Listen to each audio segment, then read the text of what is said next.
Good afternoon, everyone. Please grab a seat.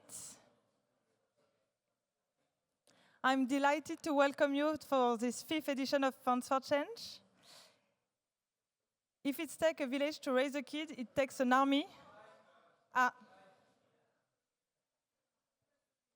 Closer? Working? Okay. If it takes a village to raise a kid, it takes an army to deploy Funds for Change. And among various partners, stakeholders, ambassadors, team, and so on, I would like to personally thank you, 2 persons in this room. First is Maharzi. She has infinite expertise and especially infinite generosity in sharing her bright ideas with me. She is my true duo in creating this program. Second is Tayebaly. Thank you for the trust you've given me since day one in shaping into life every idea, everything that comes to my mind. Your vision of impact is a playground with no limits, and it truly inspires me. Thanks to both of you. Have a lovely afternoon, and please do remember that we are here to foster our ecosystem. So please do talk, connect, and accelerate cooperation.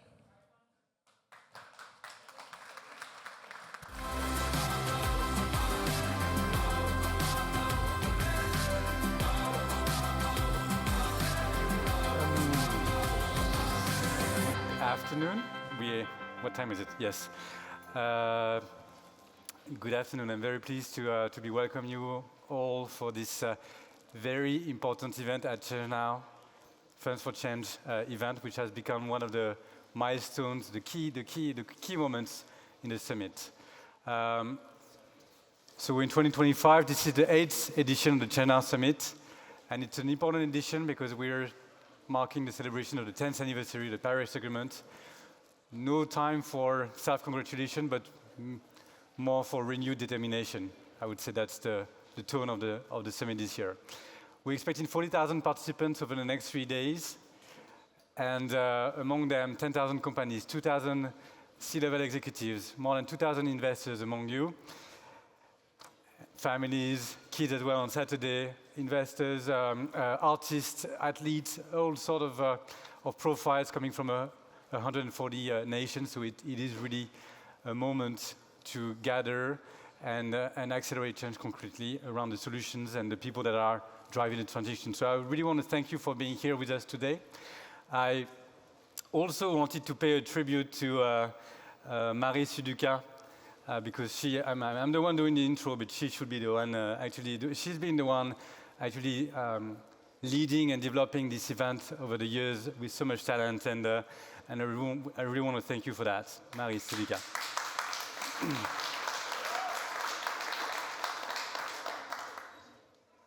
So over the years, we've seen increasingly more GPs joining the ecosystem, and this year, there were more than 110 applying to this event. And I know for sure that it was very tough for the selection committee to make choices. But that shows that there is, in spite of the current context, and in spite of the noise that we may hear, there is actually a long-term movement and a flow of capital in that direction. We know that investors know that investing in the environmental transition, investing in companies that are electrifying transport, that are decarbonizing buildings, that are creating the next generation of grid tech, that's where the value and that's where the resilience will come from. And so that's the reason why we've created ChangeNOW, is really to showcase those companies and to showcase the investors that are really walking the walk. So and today is not just about showcasing the pure impact player of impact investing. It's also to highlight the diversity of impact thesis, of geographies, and of vehicles. That's really what today is about. And we also want to help LPs understand better the myth and the blind spots in investing in the transition. So that's the reason why we wanted to create the conditions for LPs to discover, get insights from the market, find potential top tier GPs to partner with, to work with, and then partners for future co-investment. is truly what this event is about. And I really want to thank all the partners that have co-constructed this event with us: INDEFI, Sustainable Finance, SWEN Capital Partners, Impact Europe, and Accelerate Impact, who all contribute to the growing strengths of this global impact capital ecosystem. And that's what we're proud to offer this year, and we can't wait to see all the connections, the partnerships, and the capital flows that will come out of this room today. So thank you for being here, and let's get started.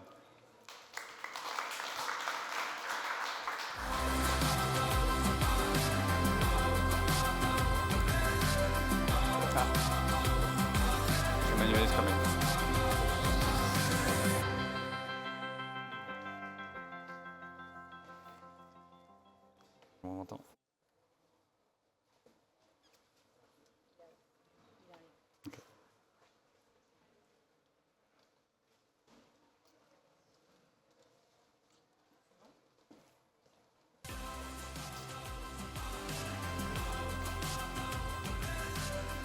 Hello, everyone. Hello. Yes, it works. Welcome to Fun for Change. Together with Imen, we are truly delighted to be here on stage today for Fun for Change. So get ready for 3 hours of insightful and thought-provoking moments, including a showcase of 15 talented and innovative GPs that are here on the first rank, but also conversation with 4 prominent LPs and a few surprises along the way. But first, who are we? Allow me to introduce to you Imen. Imen. Yes, with over 2 decades of experience across venture, impact investing, sustainable finance, you have built a reputation of a sharp advisor, a trusted catalyst, and a creative force, helping LPs, GPs, and founders in rethinking how capital should be put to work in the new climate era. Your experience to support founders has proven particularly valuable when you did the preparation work with the 15 GPs here. Whether through strategic advisory, ecosystem building, or content curation, you are committed to making finance a real force for systemic impact. Thank you, Emmanuel. Hello, everybody, and welcome to our beloved GPs. I'm so proud in advance to welcome you here. Emmanuel, to introduce you, you built a team of 25 experts in sustainability strategy 15 years ago. Since then, you worked with asset managers and asset owners who consistently value your sharp understanding of the dynamics at play in their industry, and you know how humbling sustainability and impact strategies can be. Your clients recognize the subtle balance of innovation and pragmatism that you bring on their investment journeys. And your vision, or may I say our vision, for tomorrow entails a finance ultimately in service of life. ChangeNOW is a good example of how we both put into practice our vision of how cooperation can work in finance. We've been working hand in hand with ChangeNOW, Kevin and Marie, to co-create Friends for Change, now in its third consecutive year, building on the learnings of each edition. So let me tell you how we built the program of this afternoon. So we built first on last year's edition.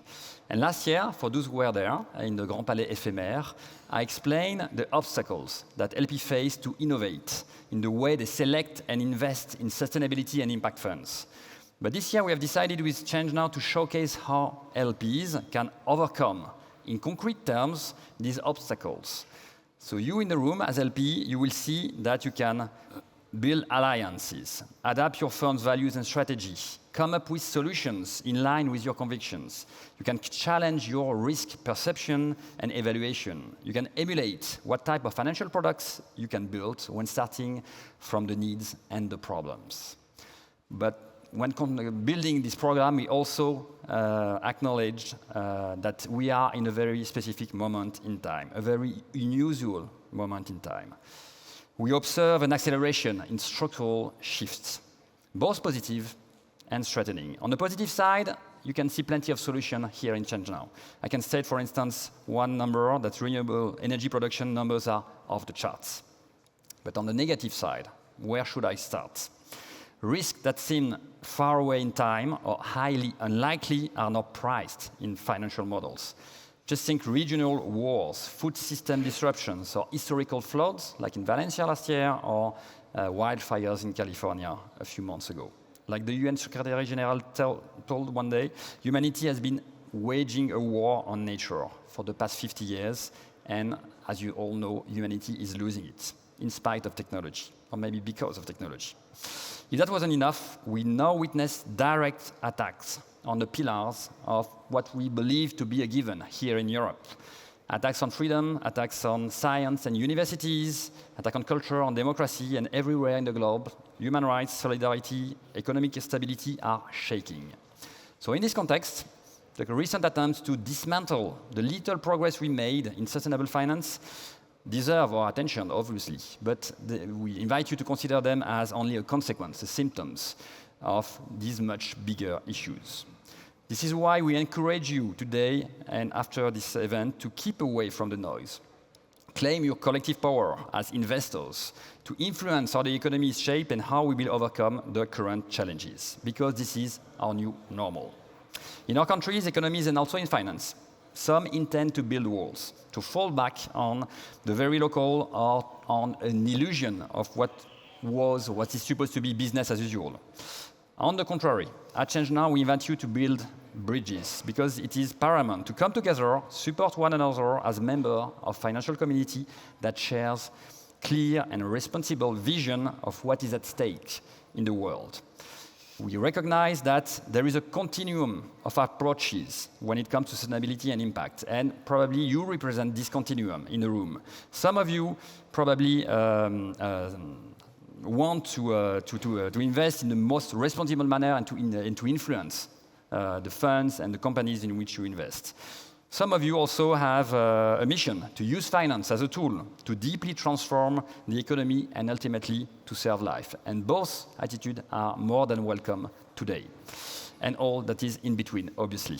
So that's why we've committed so much time and care with ChangeNOW to build this event, to bring together a great diversity of LPs and GP who agree on the fundamental stakes, who recognize sustainability and impact are a moving field, and who know innovation comes from the fringes.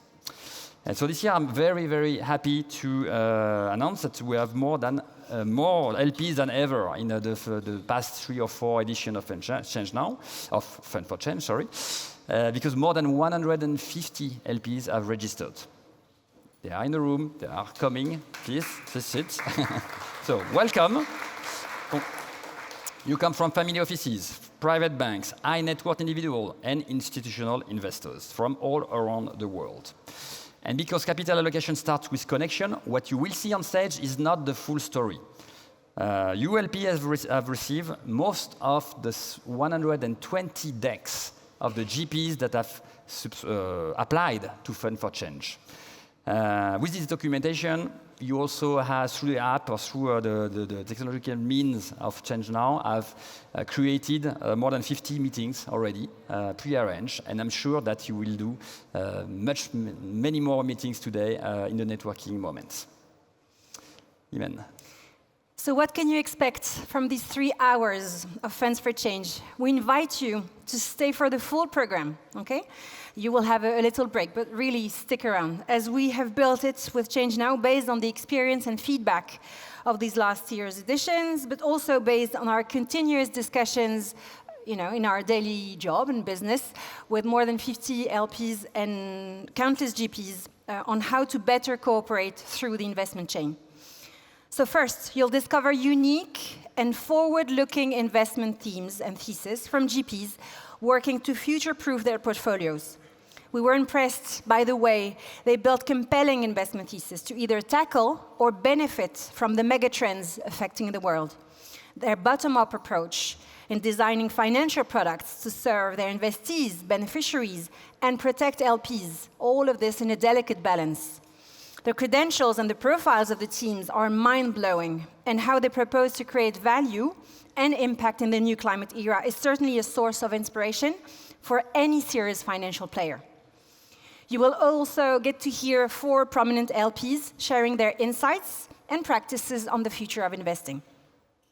You'll meet potential co-investors, and you'll be inspired by your international peers. Our message is really quite simple. These strategies are not marginal. They are not niche. They're timely, they're forward-looking, and they're getting mainstream. Both of us tend to be very easily bored, to be honest, at industry events. So that's why I think you can trust us when we tell you that this afternoon can be like no other. But only if you make the most of it, and you make the most of the gifts of knowledge and time offered to you by ChangeNOW and all the speakers and pitchers. So how can you make the most of it? Listen actively, while asking yourself, okay, so what? How does it change anything to my usual perspective on this particular topic? Is this risk or this opportunity is well covered in my portfolio? Do I really get the gist of what is currently presented? What would I need to make this thesis audible for my investment committee? How is the value proposition engineered by this great team can be actually put into practice, etc., etc.? Polish your questions, because for each GP, whether clarification or deepening question, you will have 2 minutes at the end of each pitch to ask them your questions, but you'll also get to discuss with them during the networking times, during the break, and after the session, so after 4:30, so that's why you really need to stick around. And finally, you can always reach out on the app or directly on LinkedIn. Take the opportunity to ask them all these great questions. So our promise, dozens of ideas, meaningful new relationships. That's the short-term return on your attention that we can guarantee. For the long-term returns, well, they're really up to you to co-create with one another. And that's the beauty of emergence. We wish you an excellent afternoon, and now let's get to it. Thank you.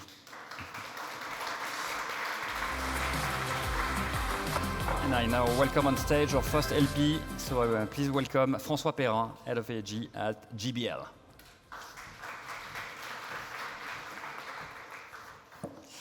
So welcome, François. Thank you. Could you briefly introduce yourself, introduce GBL, and explain how you invest with a medium to long-term perspective? Good morning.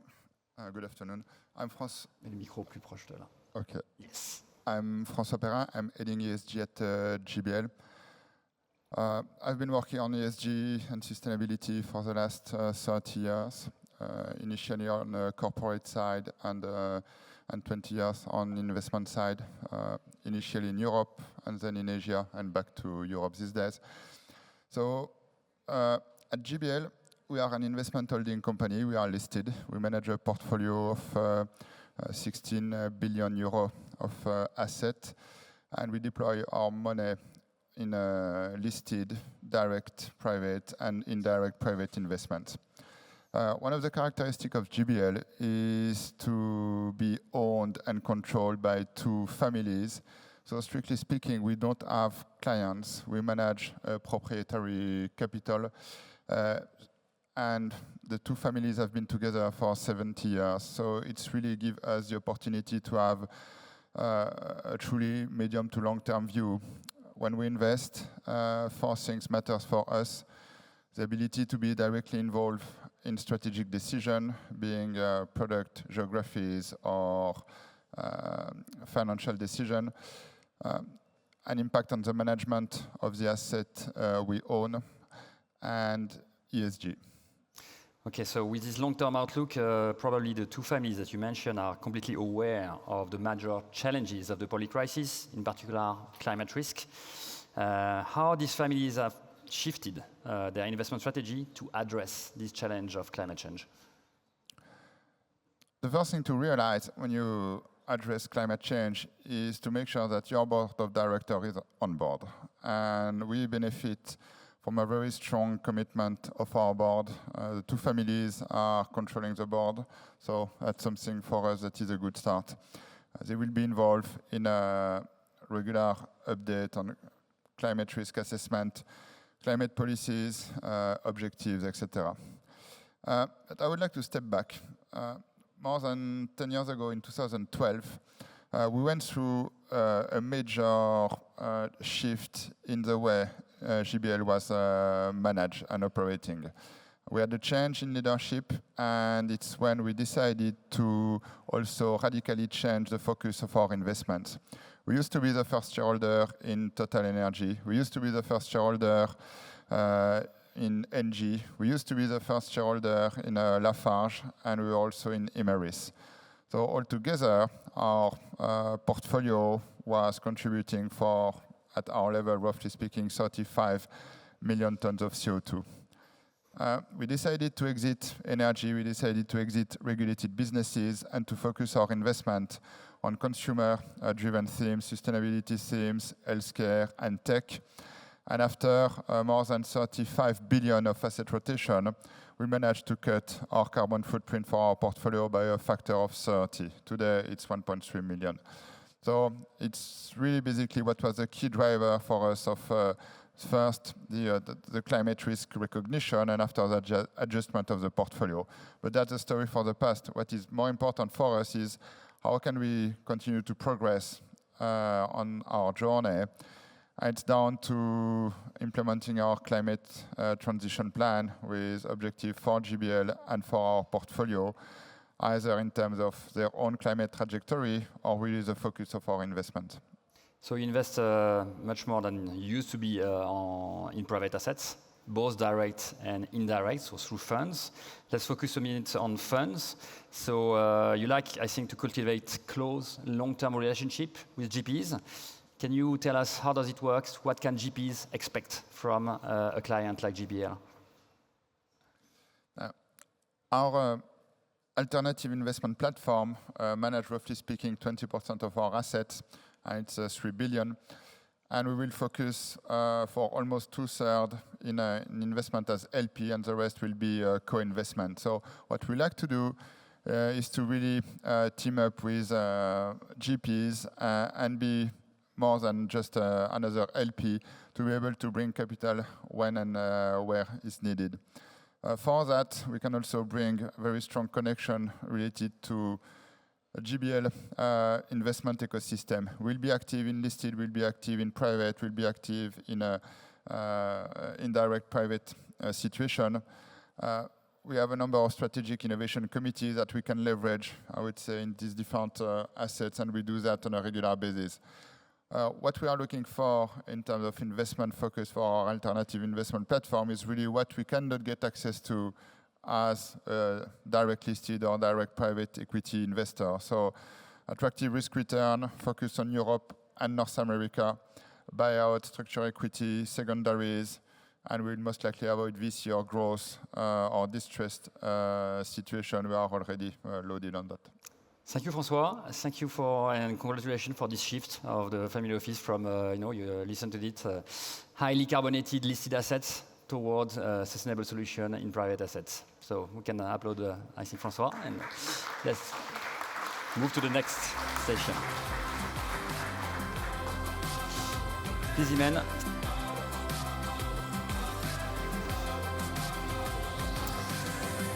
Thank you, François. That was the 30 times 30 cut is quite impressive. Now to the meat of the afternoon, which is Funds for Change selection of funds. ChangeNOW has launched an application process to select over 120 funds from all over the world, any asset class, any stage. We were, as a selection committee, very impressed by this reception, and you have behind me all the great experts that accepted to dedicate time to review this 120 plus decks based on a number of criteria.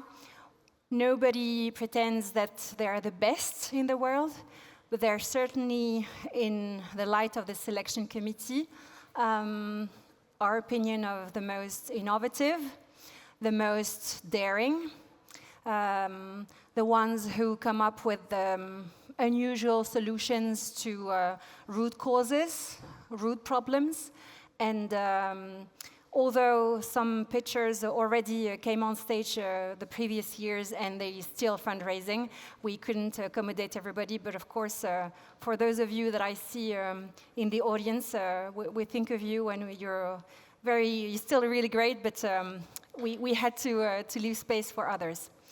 So this 15 selection of funds comes literally from all over the world, from the US, several countries in Europe, from Africa, from India, from China, and we're very fortunate to have them here all today. So please keep an open mind when listening to their pitch, especially if some of you LPs are not particularly interested in this asset class or that thematic. Again, as I suggested earlier, to keep an active listening. I hope you enjoy the selection. So, for our first pitcher, I'm going to share with you, before welcoming them, my individual view of what is their take on future and how future fit they are. So for the first one, water. It's vital for any life, but not in investing yet. So I give to you a thorough approach to water investments, and because that is the way to go. Peter.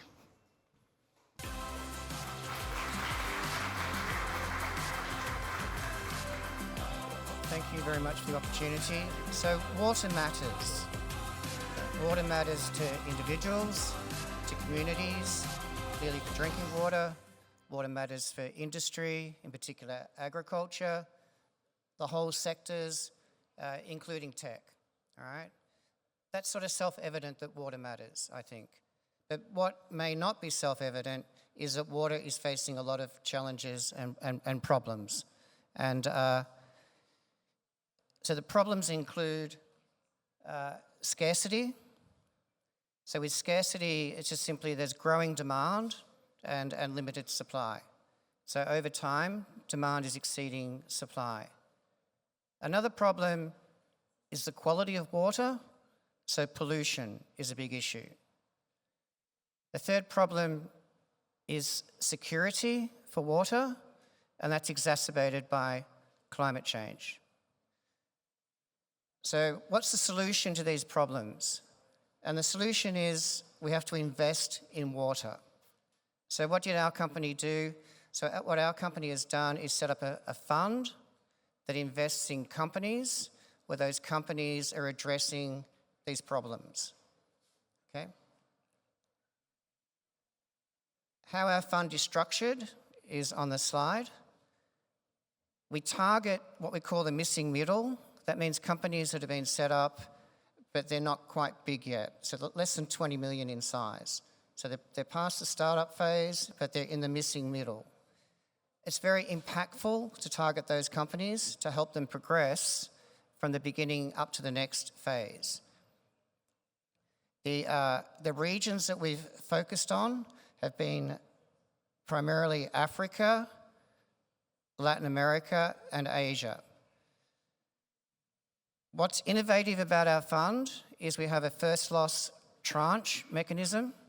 So what that means is that our foundation investor, which is Water Unite, they very kindly said with their investment, they were happy for it to be used to offset any losses that might occur, hypothetically, but if some losses occurred, against other investors. And the reason they did that was to be catalytic, to try to encourage more private investors into the fund. We also have another LP that's come on board, or that's coming on board, that also would like to act in that capacity. So part of the fund is to have a first loss tranche mechanism to attract additional investors. The fund invests in equity and debt in companies because they need both. And the return on investment is actually attractive. It's quite commercial. We expect 10% plus type returns. Now, the investment philosophy is we've structured the fund around 5 different pillars. So what we're doing is reframing water. So water traditionally in the investment space was primarily about drinking water. But the problems are much wider than just drinking water. So the pillars that we focus on obviously include drinking water and the quality of the water. Another pillar we focus on is access to toilets and sanitation. The third area is in wastewater recycling, particularly in agriculture. The fourth one is in pollution, but solid pollution, so plastics and recycling plastics. And finally, we focus on water security and scarcity. And the companies that are shown on the slide are some of the companies that we've actually invested in each of those areas.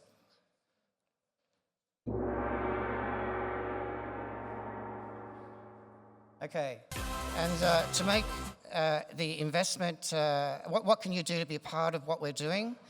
The next decade should be allocating investment to water, right? That's what we need.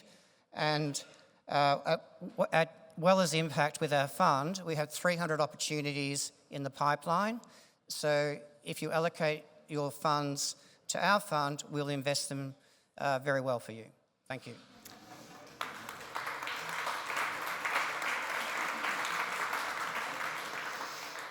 Peter, thank you. The reason why you insisted on the 300 opportunities in the pipeline is because it's totally unusual to have that many in your industry. Just to give the extra words to the audience. Thank you. Dear audience, any questions? We have 2 minutes, or 1:30 now. Questions? To Peter? Yes, please. How much? Oh, no, it was the lady behind you. No, please. Please. Could you speak about your team, the team, because I think water is very specific. So Sure. could you explain Thank what you. makes you apart? So we have a very experienced team. The two senior people involved, one is Usha Manari. Usha's background, she was the Undersecretary General of the United Nations Development Programme. She also ran the WASH sector at Blackstone and the IFC. The second senior person is Cyril Antinok. Cyril is the portfolio manager. He has 20 years experience in in corporate finance and asset management. He also even runs a program in training investment analysts on how to be impact investment analysts. We have an experienced investment committee. We have a good team of analysts. We have analysts on the ground in Africa. We have analysts on the ground in Asia and analysts on the ground in Latin America.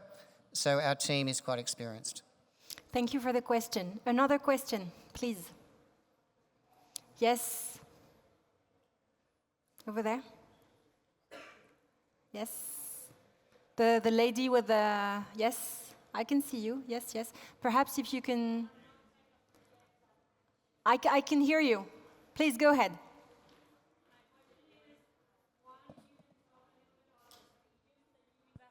Stages. We'll have time only for one question, and you'll have to address your questions later to Peter. Thank you. Stages. The stages, the companies have been established. We do outside of the fund, we can do technical assistance to help some of the companies. Most of the companies are past that, but the companies are less than 20 million. So the amount we allocate in the fund at the moment will be about, say, $3 million per investee. But we would like to grow the fund, and what we're doing more to the $200 million mark in aggregate, because we've got the capacity to allocate to many more opportunities. Thank you so much, Peter. Thank you. Thank you.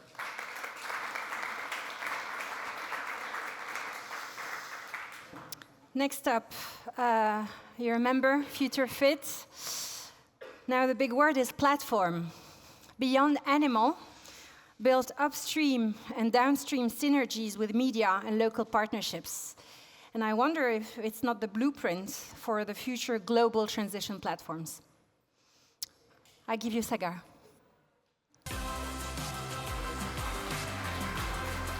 I'm Sagar Tandon, partner at Beyond Impact. And I'm actually flying from Helsinki, from all the places. It's very difficult to imagine that I'm flying from Helsinki. I'm a 90-day Fin technically invited by City of Helsinki last year. So rather than starting with the fund directly, I'll give a little bit of a story about myself, how I actually came into building Beyond Impact at this point as a partner with Claire Smith, who started the fund. I used to call myself a reluctant capitalist because I was an activist also before. Then I turned into a conscious capitalist, seeing that capitalism can actually fix some problems if you look at that more carefully, like reimagining the capitalism, that's how we see that. So 12 years ago, I started my impact investing journey. Initially, I started with microfinance with Exion. I spent some time with Grey Matters Capital, building a company, and then later joining them to set up a small fund within this family office foundation of more than 400 million in assets.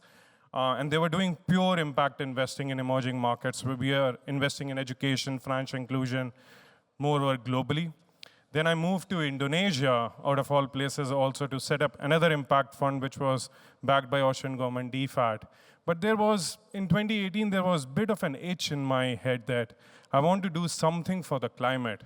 And I want to marry the climate and impact investing, what I was doing. But I just didn't want to do energy transition. So I started looking at something that very few people were talking about, consumption, production transition. And that's where I met Claire Smith. And she was building this fund called Beyond Impact, focusing on accelerating this transition to kinder, cleaner, healthier world. And we started building that. And I started working with her more on an ad hoc basis. We invested in close to 23 companies globally. We mobilized close to $1 billion in these consumption production transition. And in 2022, I formally joined Claire to launch this fund, a global fund again. And from that, we have made close to 11 investments. So this is what we have done as of now. We are also more of an impact asset platform. As Emmanuel was saying, that we are a global platform. We have asset firm. We also have a venture capital fund. Then what are we investing in? If you see that, how we define is as we are investing in carbon negative, nature positive solutions with a very specific lens that we apply. We call it animal-free lens. And if we apply that animal-free lens, it might lead to decarbonization, reduction greenhouse emissions across the spectrum. And the kind of solutions we invest in applied biotech, life sciences, bioeconomy solutions.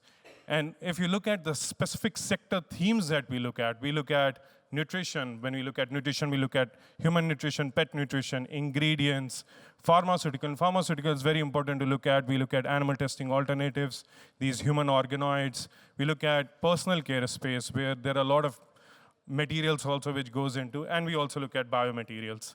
And now we are in the third phase of launching a third fund.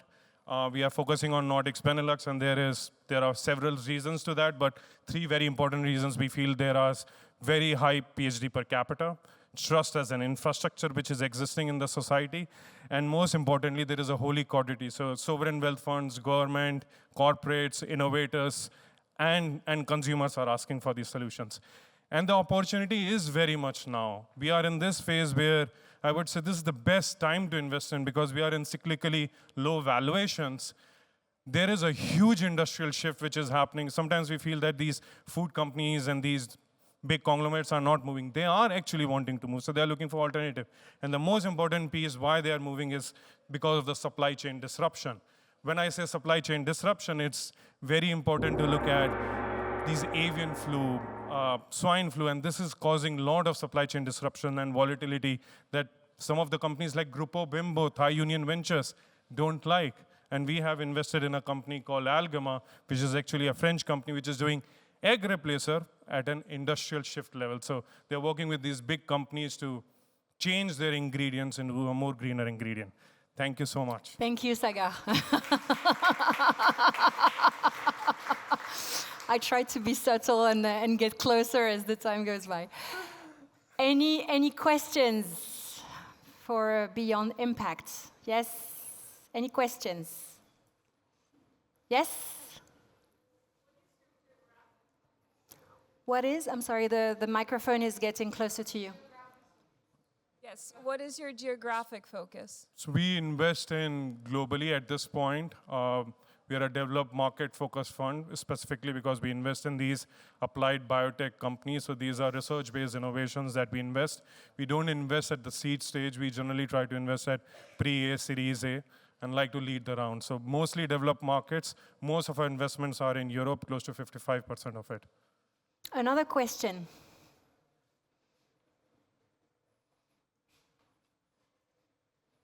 Yes? Can you rewind on the slide, the previous one or the one before? Oh, this one, sorry. Okay, that was an easy question. Another question. Yes? Thank you. In our existing fund, most of them are mission-aligned families. We have a number of families from Greece, which are having a family office in Switzerland. We have few families from Norway. Also, that's another reason that we are looking at Nordics Benelux as well. A question from our selection committee, perhaps? Yes? They have a mic, thank you. I would imagine you're quite successful with corporates because of this value proposition. You have to help them with the supply chain resilience. Maybe any comment on this? We don't have any corporate as LPs as of now, and we are actively talking to a lot of them, which we have co-invested with, specifically the Korean and Japanese ones, which have a very specific interest in this industrial shift. So yes, we are trying to engage them as much as we can, specifically on co-investment. Thank you so much. Thank you.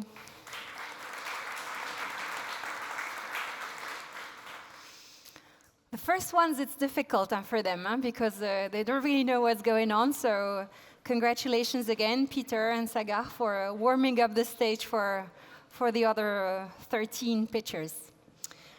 Now,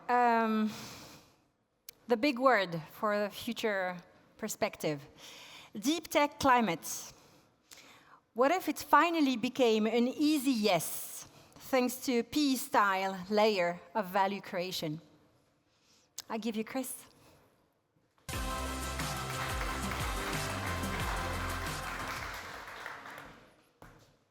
Hi everyone, I'm Chris Heyer, founder and managing partner of Marvelous.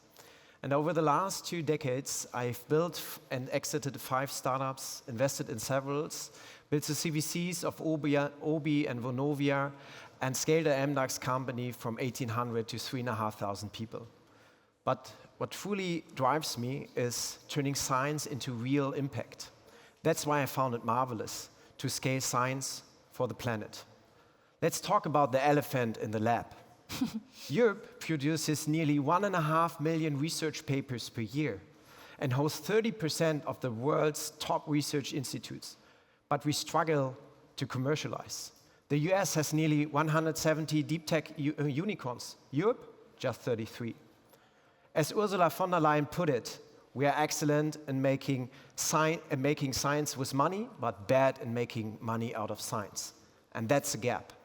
That's where Marvelous comes in, because deep tech isn't just a buzzword. It's our best shot at scaling science to solve global challenges. Marvelous is a 75 million deep tech fund, and we are investing in science-based solutions that transform industries with a clear focus on agriculture, food, and land use, the heavy industry, and the built environment.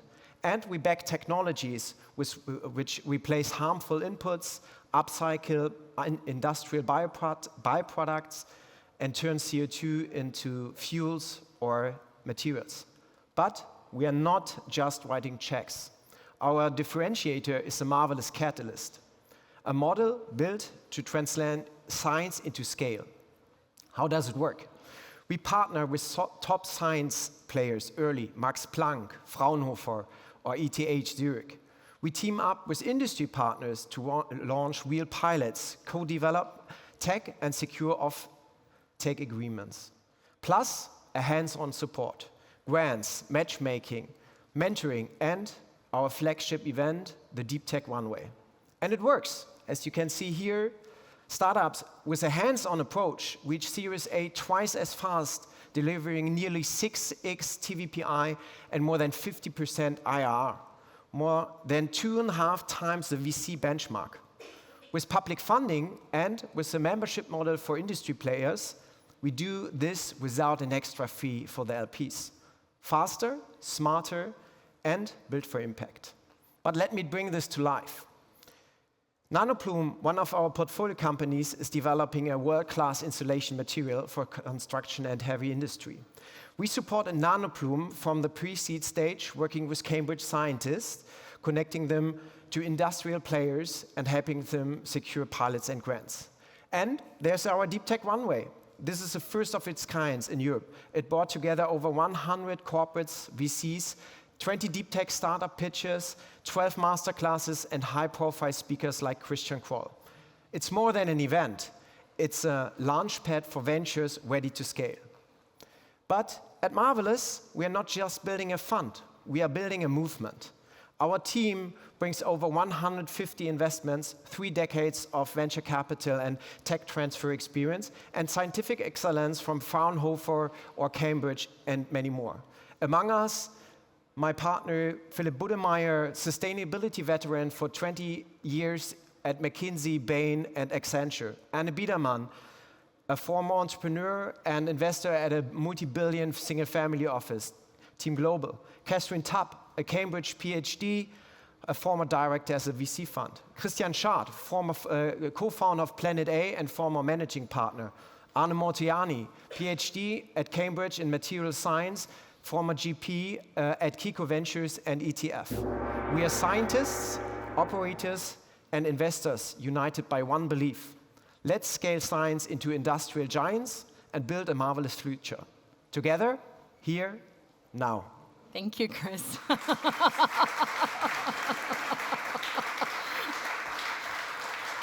Nearly on time. Any questions for Chris? Yes. Thanks a lot. My name is Richard. Inspiring, nice meeting you again here. Can you tell me a little bit how do you see offtake deals be part of your process? That's been a trend recently last year, especially in industrial technologies. So making offtake deals with corporates for the startups that you bring into the portfolio. So how do I see it? It's really valuable, and what we see actually is if we bring in a deal before we invest, this proves our value too. You know, because every VC is claiming, hey, we have value add. Yeah? We are claiming this too, but we have a dedicated team for that, which is not paid by the management fee, not paid by LPs. So we can really work closely with industry players, and they are looking to work with us on a commercial level. So it's really value for both sides, it's value for us and also for the startups. Any other question? Yeah, perhaps someone else? Someone who didn't ask a question yet? No? Okay, Paola, yes. So who pays for this value-add team? Yes. Yeah. Great question. So it's a catalyst, it's a dedicated team, it's a dedicated company, and it's a membership model between 30K and 75K per year.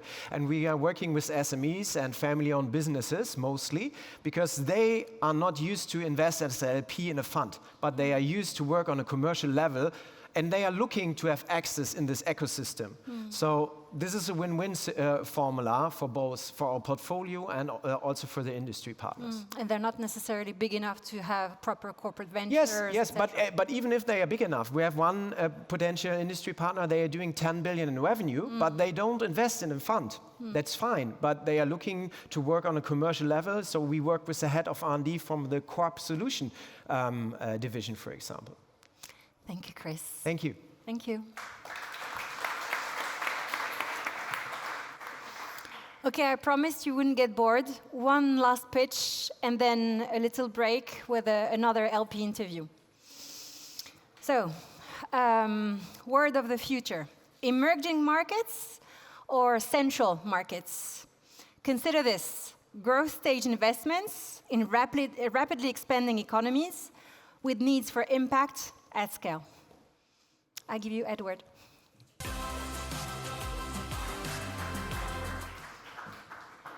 everyone. Great to be here. Thanks for the introduction. Of course. My name is Edward. I'm a VP at Next Billion. I will start with a very bold statement, maybe controversial. We really believe that technology is the best use of your capital and the only solution to fix the majority of challenges today in emerging markets. So we like to say that we live in a paradox today. Most of the people in emerging markets have amazing access to technology and to the internet. In fact, they already spend much more time than we do in let's call it, developed part of the world. But on the other hand, as most of you know, a lot of people in emerging markets are still severely underserved. What does this mean? If you take, for instance, insurance, people don't have insurance, right? So an accident can wipe out 20, 30 years of savings in a moment, right? They don't have access to healthcare, they don't have access to education, to finance. But this is a great finding. This is changing at an unprecedented pace. For the first time in our life, in history, innovation is happening at the same time in emerging markets and in developed markets. And if you look at these graphs, it's really outstanding. Digital health today in emerging markets is already bigger than in developed markets. Fintech is set to overtake in the next 5 years. And the second really good finding is that the Uber of Indonesia is not Uber. It's a local company founded by a local team that knows the local problem and is solving it. And this creates outstanding results. So the biggest digital bank in the world today is not Revolut, it's not in the US, it's in Brazil. It's a company with 100 million customers that benefit from this, worth $50 billion. Same is true for insurance, for InsurTech. The biggest company in the world today is in India with 40 million users. So we at Next Billion are investing in what we call a generational opportunity to digitalize emerging markets. I wanted to bring it to life, bring an example from our portfolio. It's a company we invested in just 3 weeks ago, so very fresh. We invested in their Series C. It's the largest digital health insurance company in Brazil. There is a massive problem in Brazil that 40% of all health expenditure goes to waste. So if that money were not spent on your health, nothing will change to you. So the consequence of this is that only 25% of the population today is insured. The solution of our company, called Alice, it's really simple. They make sure that at the beginning of every health journey, the patient speaks to a nurse or a doctor digitally. They can solve up to 80% of all health cases digitally. This incredibly improves the service and abates the cost. If that's not enough, they go through the whole health journey with the customers, only thanks to technology. It's not possible otherwise. And they manage to deliver the best level of care and at the same time also control cost. So they are 30% cheaper than competitors. Today, the company is already very large, $60 million of revenues, grew 8 times in the last 3 years. But what's most important is that in the next decade, we expect them to cover, so insure, more than 1 million people in Brazil, especially women, as already today is the case.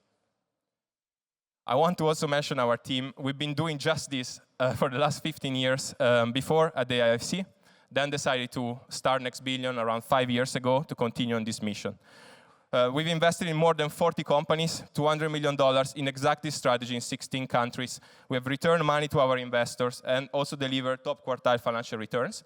And with exactly this strategy, we are now have raised, still raising, and deploying our latest fund. It's a 250 million vehicle in growth equity. So companies already very established, very large, need money to scale in sectors like fintech, digital health, digital commerce, in the whole global south in a diversified manner, which for us is very important, in largest countries of Africa, Latin America, and Southeast Asia.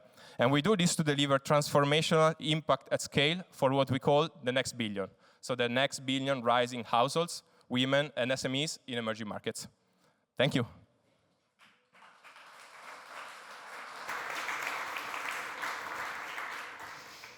Any questions for Edouard? I can't see any hand. Yes? Our selection committee, yes. Can you talk about the risk profile of the companies that you invest in? Thank you. Yeah, it's a great question because we really pride ourselves of de-risking our investment, which is why we also attract a lot of institutional capital that look at emerging market and want a de-risking approach to investing. So we only invest in companies that are at the growth stage. So there is no technology risk. There is no business model risk. The companies we invest in are already working. They already found the product market fit.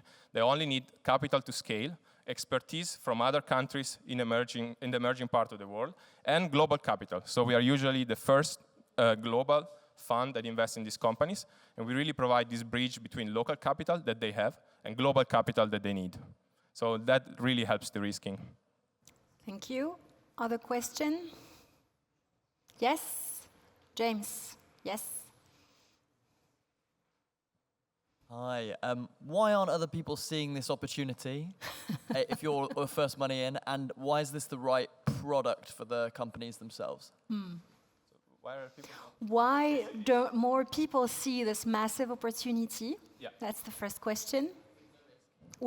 Since there is limited risk, yes? I didn't say no risk. He said limited risk, yeah. So there is a lot of capital. Maybe some of my colleagues will say a different thing, but there is a lot of capital at the venture stage in these markets today. There are amazing funds that we collaborate. And then there is a lot of capital also at the later stage. So some of you in corporates today or in large funds, they're willing to write $100 million checks in these companies. The missing part, the middle part, is what today is not there yet. So we think the risk is being taken most by the venture funds, and we really reap the opportunity when it's still there. So with lower risk, obviously on the winners will be lower return, but only 20% of our companies today didn't return capital or return less than 1 time, right? Which is a great ratio in this investment strategy. Thank you for the question. Thank you for your presence. Thank you, everyone. Emmanuel.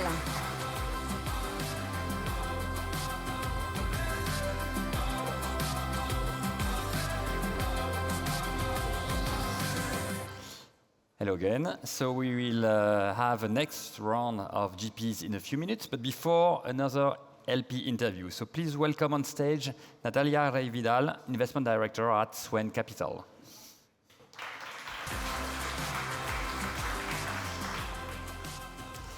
So welcome on stage, Natalia. Thank you. You're part of the selection committee, but can you tell us more first about SWEN and SWEN's mission, recently written, and how it has influenced your fund of fund strategy?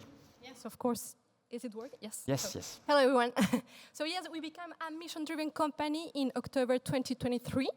Our mission is to join forces to invest for nature's benefit, and we write nature with a capital N because it includes both the environment, plants, animals, and the human being.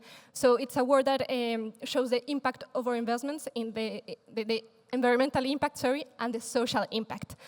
For our team, the multi-strategy investment team, we decided to create an investment vehicle dedicated to sustainable finance. What's sustainable finance? So we make a definition, and to put a framework on it, we decided to focus on Article 9 funds. So as of today, we are targeting 315 million euros to invest through 3 pockets. The first one is the primary pocket, so the fund of funds pocket. The idea is to invest in 12 to 15 Article 9 funds, of which 50% should be impact funds. So this is the first time we're allocating 50% of our primary pocket to impact funds. Then we have a secondary pocket. The idea is to make secondary transactions related to Article 9 funds, 5 to 10. And then we have a co-investment pocket. The idea is to invest directly in companies between 12 to 15. And this is interesting because the co-investment pocket is a fund itself. So LPs can invest directly in the co-investment pocket or through the multi-strategy vehicle. So that's how we are adapting us to our mission. Thank you. Very interesting to see how you shifted the investment strategy of your main investment vehicles, the main fund of funds. Throughout your career, you have invested in many first-time funds, emerging teams, such as some of them have been on stage, for instance, in their situation, I mean. Can you share your experience in investing in this type of GPs and advise other LPs in the room on how to achieve risk-adjusted returns with this type of investment? Yes, so since the creation of SWEN in 2015, investing in innovation through emerging markets has been part of our strategy. We are convinced that investing in first-time team, first-time funds is necessary to make the market evolve in a more sustainable way. We firmly believe that first-time team, first-time funds are performing very, very well, and most of the times they outperform their competitors. Why is that? Because they are very ambitious, they're willing to work very, very hard, and they're risking their money for the first time most of times. We have some data on this. For a French fund, for example, since 2015, we invested more than 100 million euros in 20 emerging markets, and as of Q4 2024, they're showing blended performance, taking into account that there's a lot of vintages now. So there's some funds that are in harvesting period and others in investing period. And the overall performance as of today is 2x. So we're pretty confident with this performance. Our experience selecting emerging market is that teams are the key. To select the best emerging markets, you have to deep due diligence on the team's track record, on the team's lessons learned, on the team's investment philosophy. And we are convinced that, yes, a co-investment opportunity is the best way to conduct due diligence on a team. Maybe last question on, you told us that you had a 50% allocation in impact funds in your vehicles, so I guess a return first impact funds. But is the market mature and deep enough to deploy this amount, this capital, and particularly for maybe later stage strategies, growth, LBO? What is your take on that? Yeah, so we've been tracking the impact and the Article 9 market for 5 years. At first, in 2020, 2021, the idea was to make a deep analysis of the market to see how it was. And nowadays, we just feed this list with the natural deal flow we receive every week. And we're more focusing on European funds as of today. I can tell you that we have identified more than 400 impact or Article 9 funds, of which more or less 100 are actively fundraising, of which around 40 are in the growth, small or mid-cap segment. So taking into account that the idea or goal is to invest in 12 to 15 funds from 2025 to 2029, and the fact that we're receiving every week from 1 to 2 new funds, Article 9 every week. So yeah, we think that the market is becoming deeply enough to our kind of a strategy, and we're pretty confident that it's going to be a very well-diversified portfolio, both in terms of geography, vintages, and investment strategies. Thank you, Natalia. It's very encouraging. Thank you. Thank you.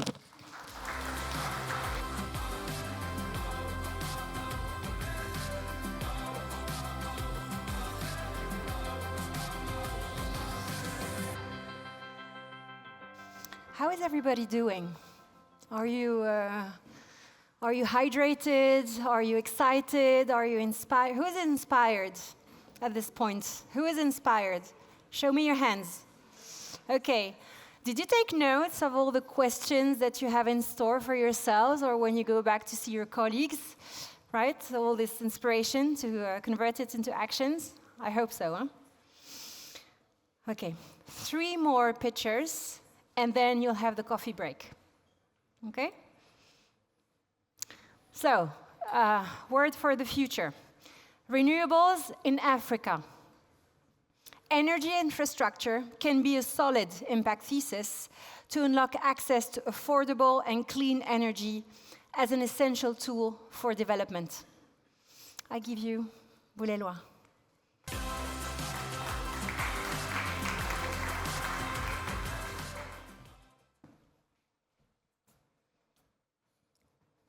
Good afternoon.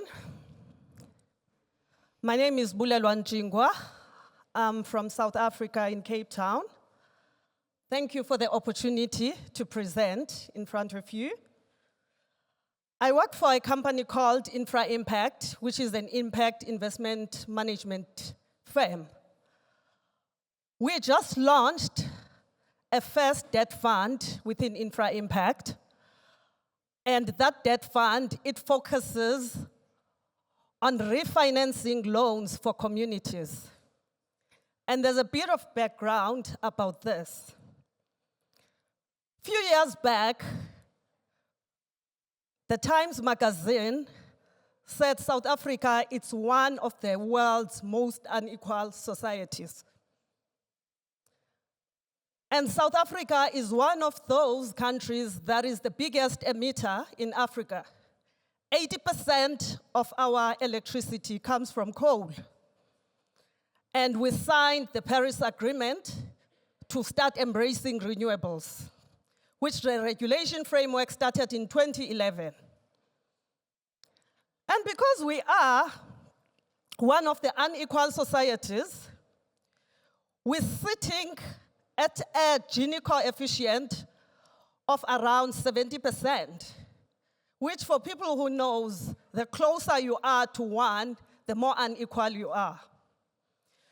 So which gives a challenge for government, though they want to bring renewables, but also there's a history of coal mining that has been providing jobs for South Africans. Though people are liberated since apartheid, but in terms of economy, there's no economic liberation, which brings poverty, especially in rural areas. And with that, we needed to find something. As part of a regulation framework for government, there was a balancing act that needs to be done. One, to secure security of supply. I think you've heard in South Africa, we've got a lot of load shedding, so security of supply is important. We need to reduce our carbon emissions, but at the core of this, there's rural economic development that needs to take place, which needs to come through localization and creating jobs. And with that, as part of government being the sole buyer of electricity, they regulated that for each renewable energy project, where they will get a PPA from government, they need to have ownership by a community. But the only thing that was not addressed, who's gonna fund the equity contributions for those communities? DFIs came to give the loans to communities, but at a high cost of capital. One of my partners, who's the founders of the firm, it's something that has pained us because we were on the equity structures and the debt structures that were putting together the deals. And we thought we don't want to miss the lessons that we learned from the mining industry in South Africa, where communities were left and businesses made a lot of money. So we went through the market, and KfW gave us grant funding so that we can crowd in more investors. So I come before you now saying that we've got a 20% loss piece, and we're looking for investors where we can deliver impact and also deliver financial returns. And South Africa is at a point where the energy industry is maturing. The merchant market is booming, and we have pressure to close some of the mining substations, your mining generating plants, but there's a challenge of how do we replace that. So we're bringing a solution, which is a debt fund, where we're saying let's refinance some of those so that those communities can start getting the benefit of being part of this through social projects, such as health, education, and uplift those communities. Thank you.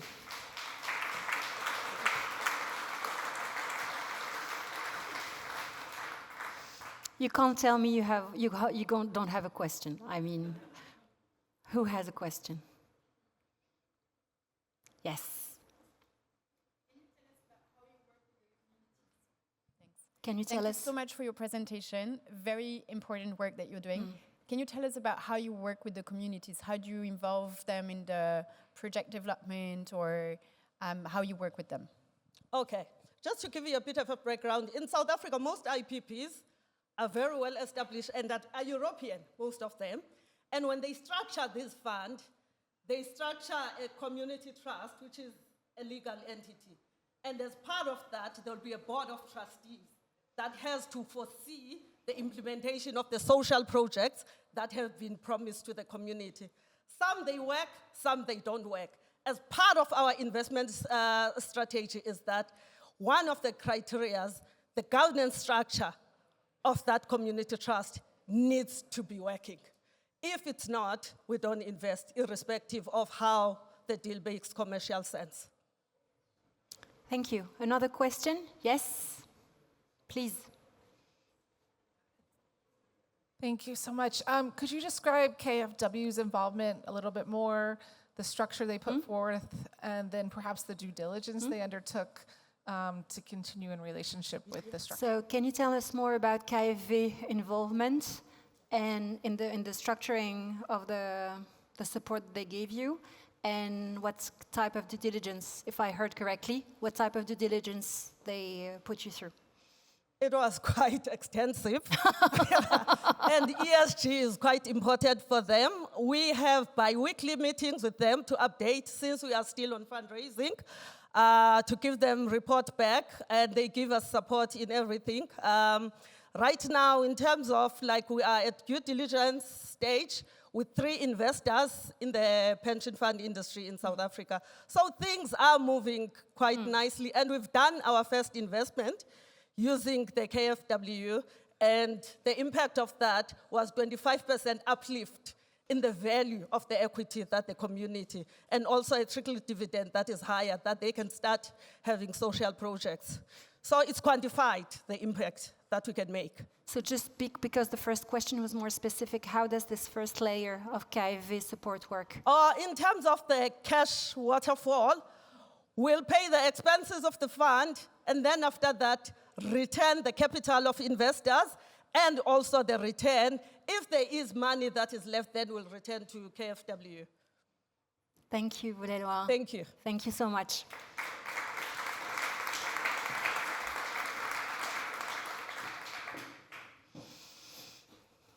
Okay, word for the future. Fair transition. Think employee-led buyouts in job-intensive SMEs. An equitable sort of LBO to face the SME generational transition. I give you Todd.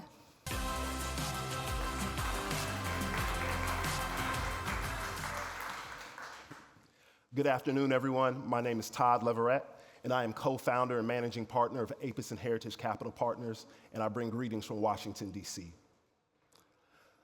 Sorry, excuse me. Today, across the U.S. and globally, demographic and economic forces are threatening what we in the United States call the American dream. The American working class, the farm worker, the construction worker, the nurse has seen their ability to build wealth steadily erode.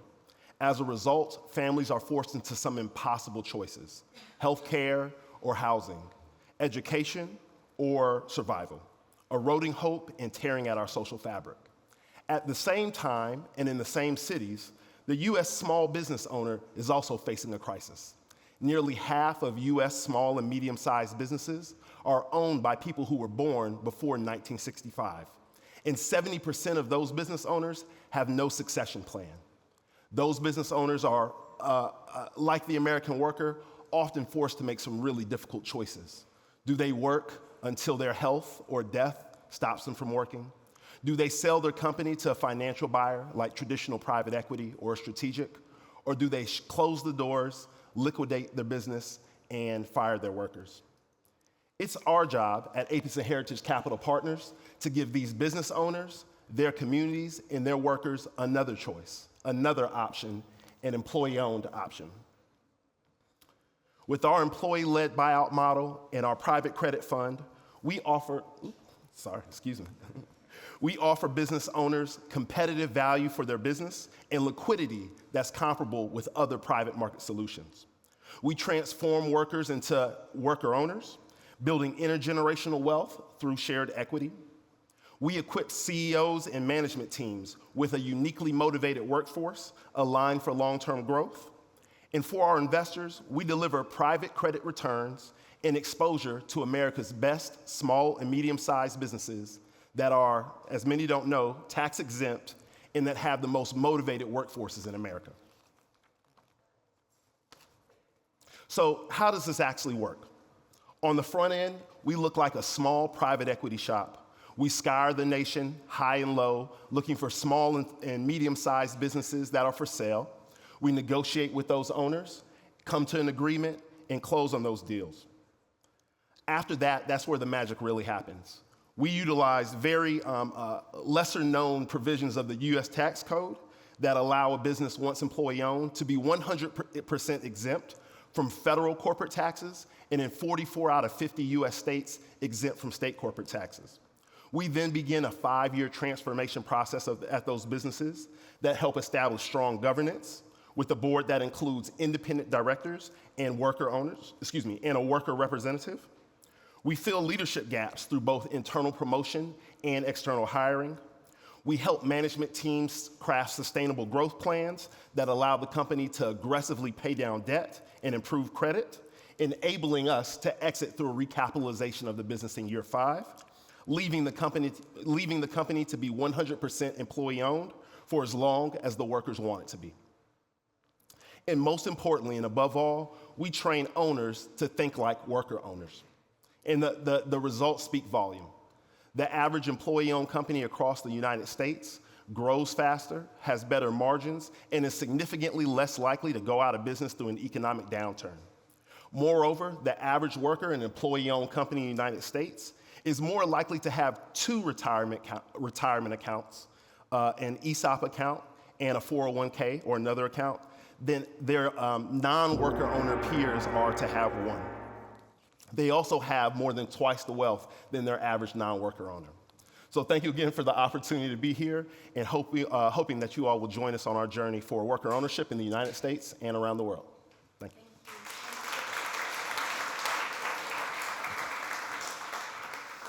Questions for Todd? Ines, yes. Thank you for the presentation. So my question is, would the employees be minority or majority stakeholders? Correct. So in our first fund, Legacy Fund 1, we currently have 5 companies, as you saw on the slide. All of those companies are 100% employee-owned. And in our second fund, the majority of the companies will be at least 80% and most likely 100% employee-owned. Yes. It's really intriguing because the steward ownership model is here more the way of thinking. Yeah. And it sounds like this is a bottom-up. What will happen when the employees leave? Do they sell into a kind of steward ownership model? And how does that work? So briefly, so we invest, we use a private credit product. So we are essentially loaning the workforce the money to transition the company and buy the equity from the owner. The way the investment works for workers is the longer that they stay with the company, the more that they vest into their ownership shares and the more shares that are allocated to them. They're able to realize that value when they quit or when they retire or even if they get fired. The shares that they vested in are essentially put back to the company and the company buys the shares back. So it's a perpetual worker ownership model and we exit not by selling the company, we exit by a recapitalization and a refinance. So it's meant to be employee owned for as long as the workforce wants it to be. Thank you. Last question. We have 20 seconds. Yes, a quick one. Yes, and a quick answer. So what is the return that the investors in A and H get? We target competitive, what we consider competitive mezzanine credit return, so mid-teens, 15% return. So our investment product has a lower double digits rate on the note, and then we're able to get warrants in the company that blends to a mid-teens net return. Thank you so much, Todd. Thank you. Thank you.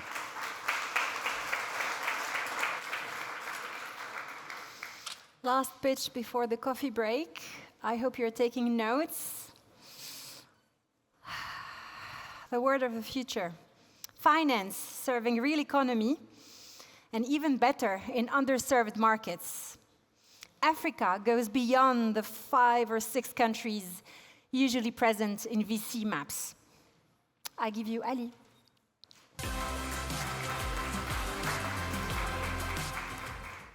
Hi, I'm Ali. I'm the Chief Investment Officer of Digital Africa, a subsidiary of Proparco. And today I want to show you what it truly means to be a frontier market investor on the African continent. Despite the promise of an African or continental tech renaissance, Africa startup funding remains a story of stark concentration and exclusion. In 2024, 84% of all startup funding went to just 4 countries, leaving 33 nations without a single dollar raised and dozens more scrapping by symbolic sums. The African tech scene is not just unequal, it is structurally skewed, leaving talent on the margins of the revolution it was meant to drive.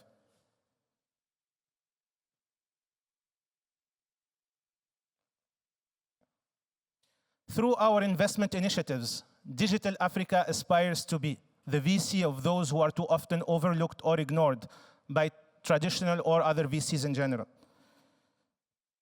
Because of the countries they come from, the background they bear, or sometimes even their gender.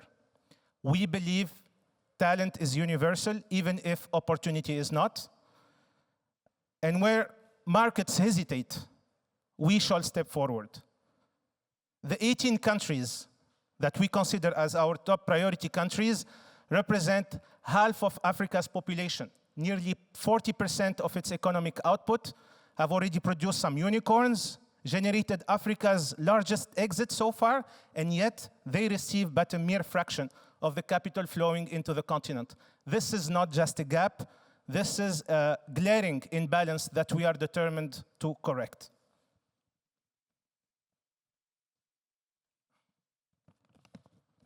At Digital Africa, we have built a true continuum of funding and support to match the journey of African entrepreneurs from the earliest idea to scalable traction. It begins with FUSE, our evergreen fund, backing startups from the early stage with tickets between 20K and 100K. Our portfolio includes today more than 50 startups in 14 countries already scaling. From this broad base, DA Ventures, the very fund I'm presenting and pitching today, is a seed fund, and with the promise of taking the most promising startups of FUSE from seed to Series A. Our investment continuum is reinforced with GA Platform, which offers opportunities, knowledge, tools, and exposure startups need to grow.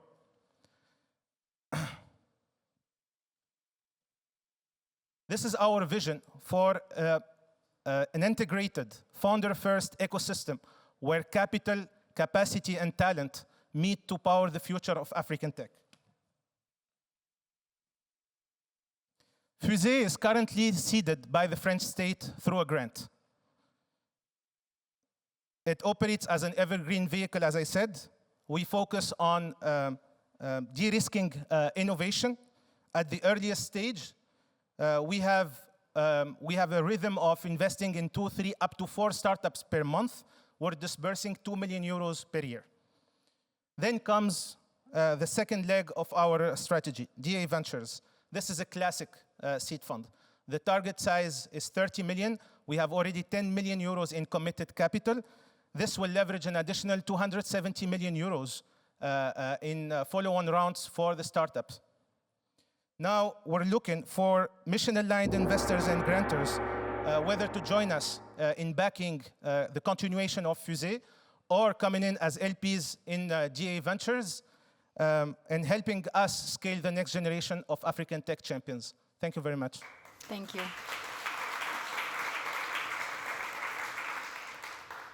Questions for Ali?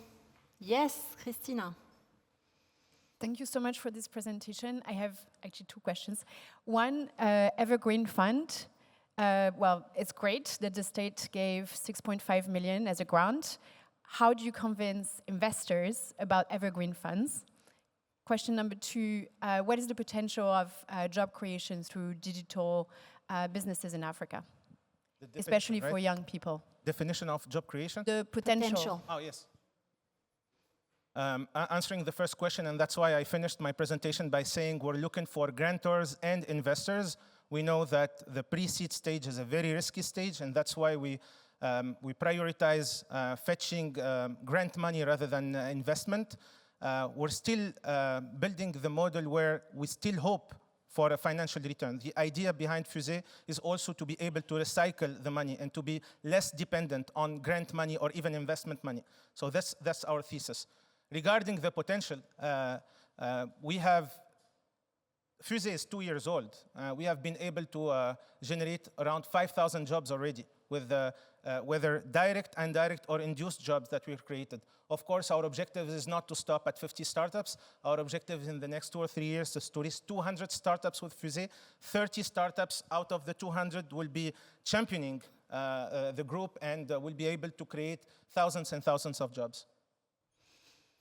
Other question? Yes, the lady in red in the back. Yes. Hi.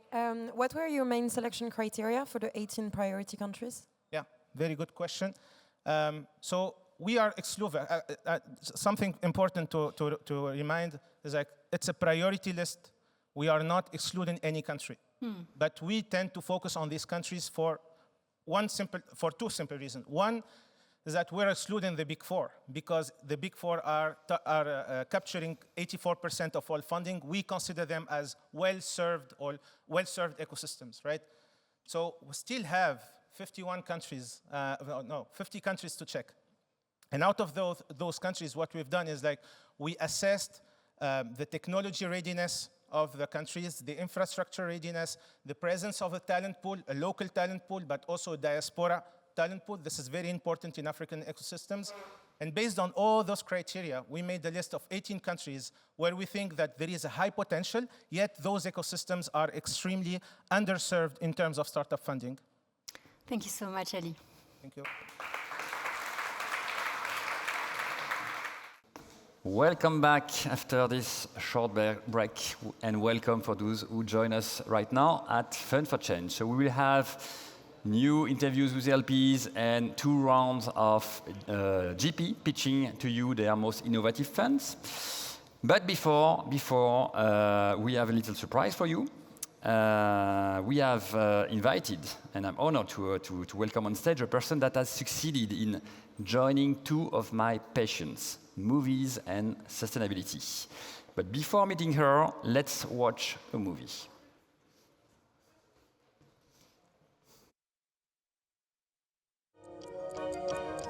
It's sheer arrogance to think that we control the fate of our planet. Together our future is bright. We are all dead. We are creating a coalition to fight this regime. If you are killed, what message do you leave behind to the Russian people?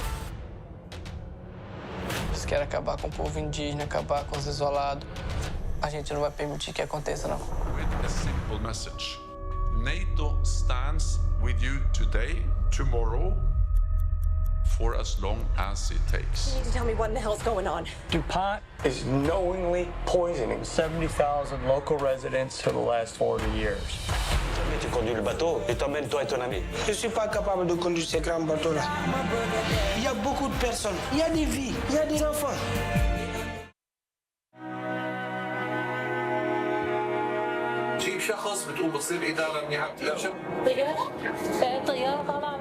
Everywhere, people start speaking up. しおりさんは時代の申し子。しおりさんじゃないですか。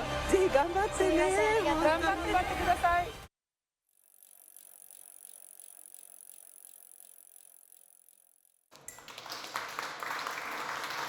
So please welcome on stage Daniel Turcoff-Wilson, founder and CEO of Think Film.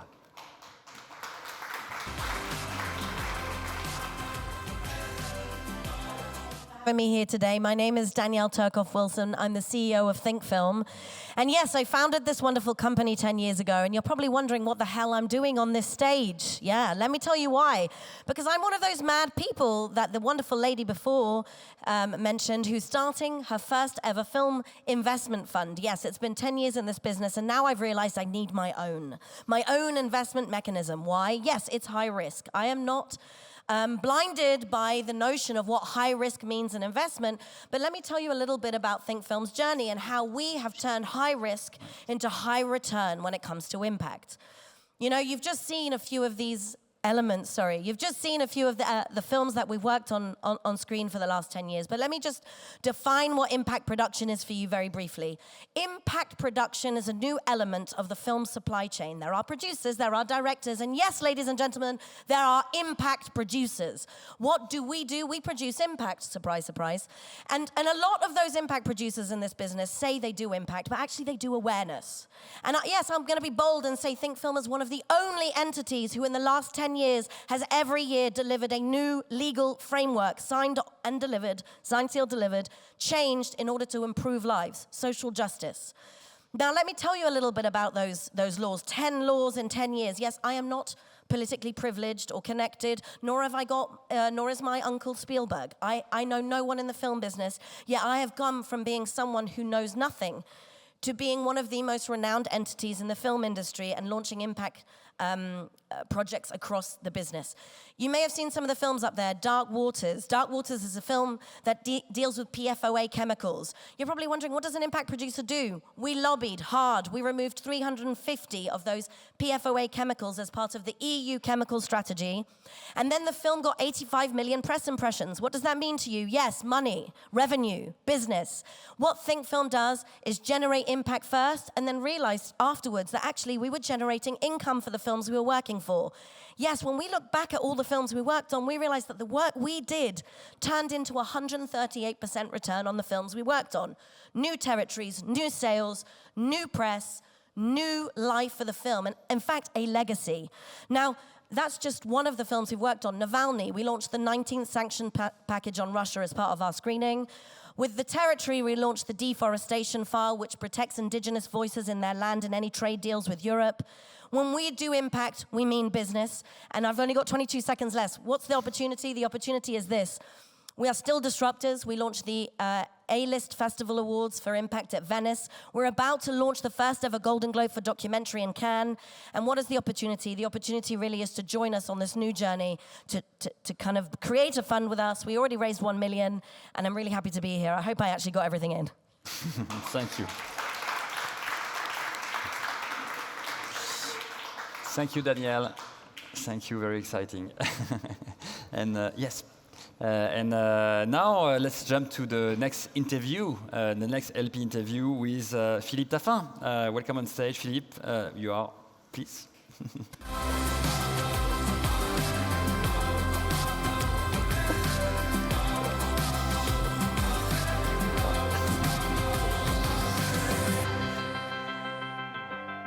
So Philippe, you are a former insurer, and you work now as a director for France ASSUREURS. So you represent the insurance companies here today. So by design, insurance companies are directly exposed through their balance sheets to climate change and the social consequences of climate change, either through their assets, but also their liabilities. This is one of the sectors that is the most exposed to climate change. Can you explain a bit more why, and what do you do about it? Well, hello everybody, very, very glad to be here.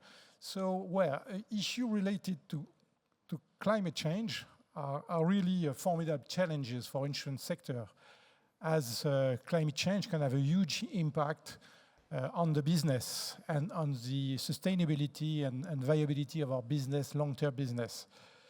First, because, as you know, natural event have increased over the last decade or even more than that. And as a protection provider, we are really at the forefront of this risk. Just to give you a single figure, in 2024 in France, claims generated by natural events amount to 5 billion euro, which is higher than the 3.8 billion over the last 10 years. So it's increasing. It's not only increasing in terms of frequency, but also in terms of intensity. And so insurers are trying to mitigate this risk and taking into account the social impact to this disaster.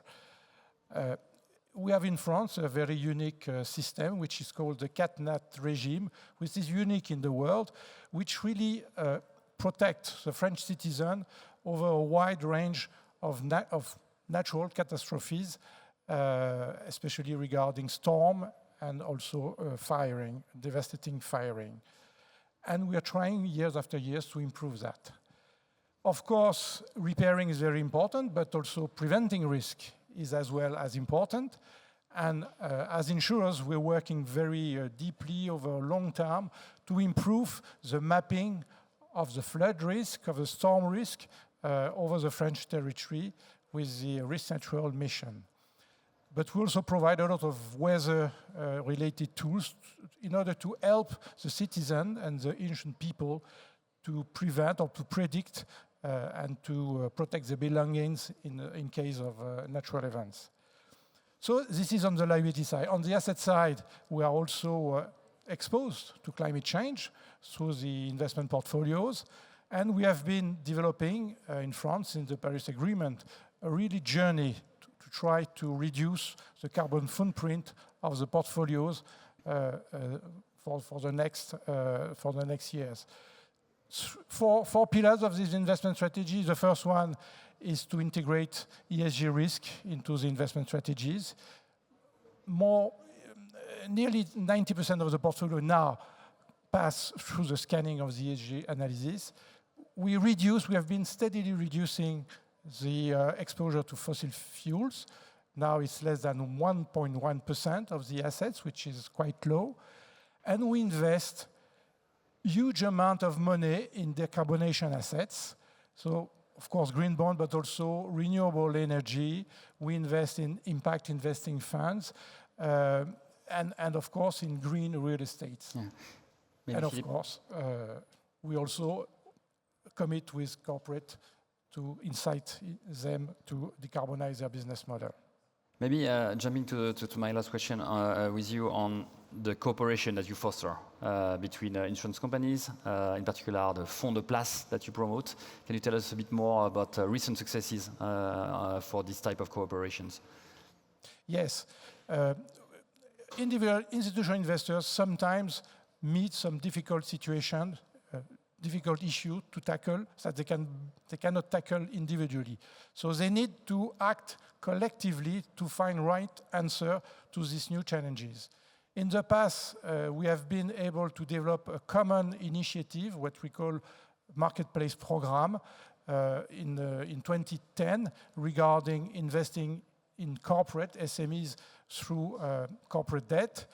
More recently, regarding the climate front, we have been developing in 2020 an initiative in order to be able to manage portfolios of equities and bonds regarding the objectives of the Paris Agreement. So we call for a tender to the asset management industry for generating ideas, new ideas, innovative ideas, in order to find the best solution to meet a financial portfolio regarding climate objective. And building on this success, recently, last year, we started another initiative regarding the loss of biodiversity into the investment process, which is a very difficult issue. And so we are now, for two types of funds, an equity funds, listed equity and private equity funds, we call for a tender in order to find innovative best solution and based on science to manage the portfolio, integrating biodiversity in the investment process. Thank you, Philippe. And for the audience, these tenders are public, so you can have a look if you want. The last one is on the biodiversity private equity funds. Thank you. Thank you very much.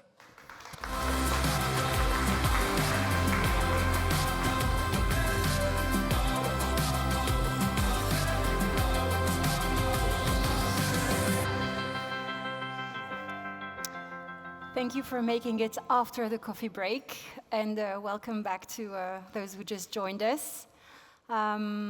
Just a quick reminder, I'm going to introduce the next funds with one perspective, highly subjective perspective, of what I believe is their particular angle when it comes to being future fit. So for the next round, we have two funds, not one. And my big future word, or word for the future, is cooperation. What is systems investing was a practice and not a concept. Well-being, diversity, cooperation with wide and deep European networks. I give you not one, but two funds who embody cooperation. Alina and Sophia.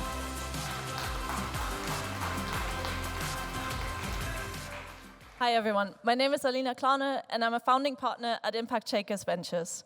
Together with my partner Jontje Brackmann, we invest for systemic change and we invite you to join us at creating impact at scale through changing how we build businesses, for what and who gets to build them. Who gets to build businesses? We believe in inclusive entrepreneurship and backing diverse profiles, exceptional diverse profiles with deep lived and professional experience. The kind of experience you need to have the resilience that comes in handy as a founder, but also to look at problems from an innovative perspective. Like one of our founders, Claudine, who went from homeless to running her own employment agency, to now using AI to disrupt and empower the 80% of the world's workforce who do not sit in front of a desk.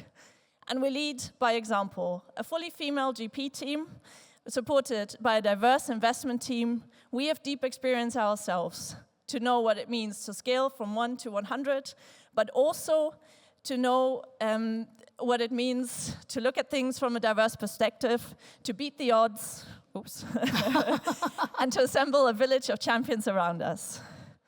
We believe in systemic solutions, not sticking plasters. Building businesses where the impact runs through everything, often at the intersection of climate and social, that are scalable. An example of this is Evolena, who is building Mercado to change how consumers make secondhand their first choice. After winning the slush pitching competition and overfunding her round, she came to us, kept a slot open and a round for us because she really wanted us by her side as she changes how consumers think about their behaviors. And we believe in changing how we build businesses. We have supported over 500 businesses since the inception of the Impact Shakers ecosystem and have distilled this down into a way of building businesses that focuses on impact and founder well-being. An example of this are our impact readiness levels, which match the technology and commercial readiness levels to make sure we build impact into everything, from product to go-to-market to people, and really build lockstep business models. Another thing that we truly believe in is that we truly believe in is inner development. So thinking about adopting an abundance mindset, about collaborating and meeting each other as humans across every level. Since launching our 20 million venture fund last year, we have made the first 8 investments in these exceptional, diverse founders across Europe who are building in climate tech and inclusion tech at the pre-seed and seed stage. We have also managed to catalyze over 3x in additional investments into these companies and are now working towards our final close at 20 million in October 25. But since no one can do systems change alone, we are very happy today to share the stage with one of our very early ecosystem partners in innovating impact investing, Maze. Thank you, Lina. Thanks for that. So hello, everyone. I'm Sophia, one of the partners at Maze Impact VC, and together with the rest of the team, we're building our next fund in science, because this is where we believe that asymmetric impact lies. We are finding untapped founder potential in scientists and researchers who traditionally don't see entrepreneurship as an option. We are bringing that talent to impact. When only 1 out of 5 ventures that are backed by impact VCs are science-based, these represented 80% of impact unicorns in 2022. And this is the gap that Maze is trying to fill by investing in researchers such as the founders of Orbital Materials, who bring relevant material design expertise from leading universities across Europe and hands-on experience from companies such as DeepMind, and allowing them to build for impact. Orbital is a good example of what we're trying to accomplish in the new fund. We invested in their pre-seed round, and less than 18 months later, they raised the seed and Series A round led by leading deep tech funds such as Radical VC, and brought in strategic capital from the companies like NVIDIA. We believe that we need science, deep tech, and engineering to solve the world's biggest problems, and we also believe this is where the biggest economic opportunities lie. That's why in the next fund we are prioritizing deep innovation over incremental solutions and targeting root causes over symptoms. And we are doing that by investing in science that is applied to impact sectors. So we are focusing on new materials, food and agriculture, tech, bio, and energy and climate tech. Win-Win Food Labs is a good example of how science has been applied to changing industries and supply chains, and how defensibility of its products and business model has been a key value driver for enterprise value. After accelerating more than 130 companies and investing in 50 others, we have a clear understanding of what scientists need and what are their challenges. So we built an in-house platform that targets 3 main dimensions. So access to dilutive and undilutive capital, access to knowledge and expertise, and commercialization and business development. We actually track how good we are with our platform approach by measuring how successful we are to respond to our founder requests. We screen more than 350 requests per year, and we have an above average success rate of 72%. There's a QR code if you want to scan to learn a bit more how we're building our platform for impact and to bring our ecosystem together. Finally, to fulfill this mission, we are raising a 25 million euro impact fund to invest in European founders that want to solve environmental and health problems using science. We are investing between 200K and 1.2 million in the first deep tech rounds that founders raise, and we are currently working towards the first close of 10 million by the end of the year. And moving very quickly to Alina for a final Now, close. there's only one more thing that we need, and that's all of you. With our final close coming up in October, and Maze is working towards their first close, we invite you to join us on this journey to accelerate the transition to the impact economy. Thank you.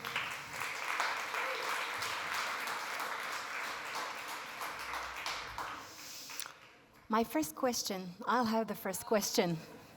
Speaker's privilege. Can you tell us something about cooperation? What's special about the way you work with one another that is not just VCs co-investing, pretending they're partners, but essentially they're competitors? What's special about the bond that is between your two entities? I'll start. Okay. Quickly, so, because quickly. we have the... So, I mean, the heritage of both organizations is as ecosystem builders. We've been around since 2018, building ecosystems, collaborating, finding over 500 partners across Europe, each other as one of them, and really looking at moving away from things like winning deals to actually figuring out how can we get the right amount of capital into exceptional founders, scaling businesses and solutions faster, more effectively, and joining forces in that way. Yeah, maybe just to add to that, I think I second everything that Alina mentioned. Maze has been around for 12 years. VC is part of it, but we've been very active in acceleration and pretty much building the impact ecosystem across Europe. So everything that is in the foundation of Maze has been in building that ecosystem, and now how can we leverage that to help entrepreneurs to have a bigger impact? So I think that's where we're both aligned. Thank you. Question from the audience. Yes? Congratulations, well done. I'm going to ask a provocative question. Since you really align, why don't you have one fund together? Who knows? I mean, the whole idea is to build the ecosystem, right? Maybe in the future there can be one. I think at the moment the focus is slightly different, as you see. So it made sense for both of us to have this fund. But yeah, we're building an impact asset manager, so that could be one of the ideas. Ooh, love the ambition. Okay. Next question, please. Yes? No? Selection committee, any question for our two speakers? Yes? Natalia. Yes. How do you measure impact? How do you measure impact of your portfolio's companies? Yeah, I can cover how we do it. So we invest in what we call lockstep models, which is models in which impact and revenue go exactly hand in hand. And the way that we do it, so in our model, our carry is linked to the impact performance of our portfolio, which means that for each company, we define one impact KPI. We forecast that KPI over the next years. That KPI needs to be approved by our advisory board, and that's how we measure how we are at a portfolio level. Then we basically do a weighted average per invested capital, and that's how we see how we are versus the targets that we defined and that were approved by our LPAC. And we have made it slightly broader in that we use the same model with impact KPIs per company, but also this impact readiness levels framework, where we actually say, okay, what needs to happen on go-to-market, what needs to happen in terms of product, what needs to happen with the documents you have in place, the procedures, etc., to really make sure that it gets embedded into the business, rather than just trying to distill it down at the very early stage to one KPI. Thank you both. Thank you so much.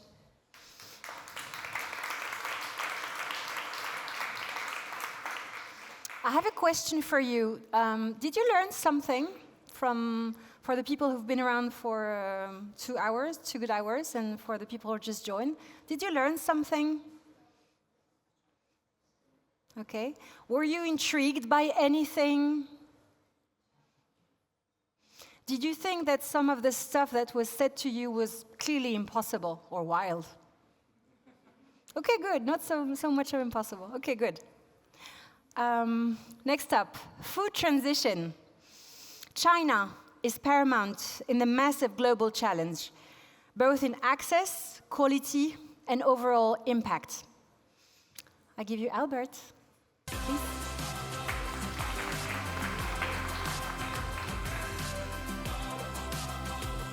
Everyone always talks about the environmental impact of energy and transportation, but our current food system has a great deal of impact on the environment as well.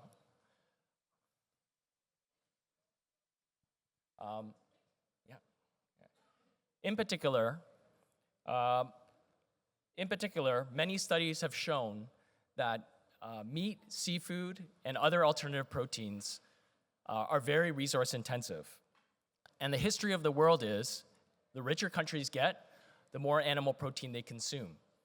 This growing demand for meat and seafood is stressing the world's environmental limits. At the center of this issue is China. China, as a single country, consumes 26% of the world's meat and 45% of the world's seafood, as one country alone. But that's only half the story. Per capita, an average Chinese citizen only consumes half as much meat as an average American or European. As in China, as incomes continue to rise, we're going to see more and more meat consumption, just like history of most countries, leading to stress, environmental stress, and more greenhouse gas emissions that will affect us all. So what will China do to solve this issue in the coming decades? At Dow Foods, we believe in the power of entrepreneurship and innovation. Globally, there have been many advancements in food technologies that are 90 to 95% more sustainable in terms of greenhouse gas emissions, land usage, and water usage. However, in China, this is a massively underinvested area. In the innovative food space, the investments in China represent only 3.5% of the global totals, but we're trying to change that. So far, Dow Foods has invested in 23 exciting, mission-driven entrepreneurs that are trying to make change. Let me give you one example, Starfield Food Science and Technology. Their superpower has been working with large food chains across China, such as KFC, Luckin Coffee, and Dicos. These chains have deep consumer knowledge of consumer preferences, and Starfield works with them to co-create exciting plant-based options that they can roll out through their restaurants. They have over 10,000 restaurants all across China, and test these with consumers. But this is only one company. Dow Foods was Starfield's first angel investor, and we've been excited to see their growth, especially through their subsequent seed, Series A, and $100 million Series B. Our team, based in Beijing, Shanghai, and Canada, work with partners all across China and the rest of the world on one key mission, to find and support the best entrepreneurs. We understand that China is different, and it could be difficult for international investors. Some questions might be, how do you get money in and out of China? Or what are the tax implications? These are all important questions. In our first fund, which we domiciled in the British Virgin Islands, we worked with 11 LPs to work through these issues and to constantly navigate the ever-changing global investment landscape. So I have a challenge. For those of you who are climate and environmental investors with a global mandate, please consider China, because if you aren't, you're missing a big piece of the puzzle. So I thank you for your time. Albert. Questions? Yes, the gentleman in the back. Thank you. Thank you. From your experience, I'm here. From your experience, to which argument Chinese population is more sensitive to when it comes to a shift in the food consumption? Is it climate argument? Is it animal ethics or else? Maybe. I'm curious. Yeah. Can you repeat the beginning of the question? We have a hard time hearing you from here. So China, the Chinese population, to which arguments they are most sensitive to? The sensitivity of the consumers. Yes. Yeah. Thank you. I think the diets in China have been rapidly changing over the last few decades. And I think that there's a push towards more healthy foods. And I think that a lot of our entrepreneurs, we leave it to our entrepreneurs to figure out what's the best angle with their target consumers. And I think there's a lot of emphasis on healthy options. And so we have a lot of entrepreneurs that are working on great plant-based options and biomass fermentation of new proteins to attract consumers to this new way of eating. Thank you. Another question? Yes? Our selection committee, perhaps? Yes, Sophie. Thank you. Thank you very much. Very interesting and impressive potential. What are the profile of foreign limited partners, corporates potentially in the food system you are in touch with, who are potentially interested in your fund? International partners, is that? Yeah. Okay. So in our current LPs, we have a few large food companies that are in the US and Europe that also have Chinese operations. And they're the corporate venture capital arms of those companies. And they're very interested in understanding, because China is the largest consumer market in the world, they're very interested in understanding how to understand what is happening in China and what are the new food technologies. Obviously, from a food security point of view, there's a lot of emphasis on how do we actually provide the protein and the food that the Chinese growing population requires. And so, so a lot of these large food companies are trying to figure that out by investigating what's happening with startups. Thank you.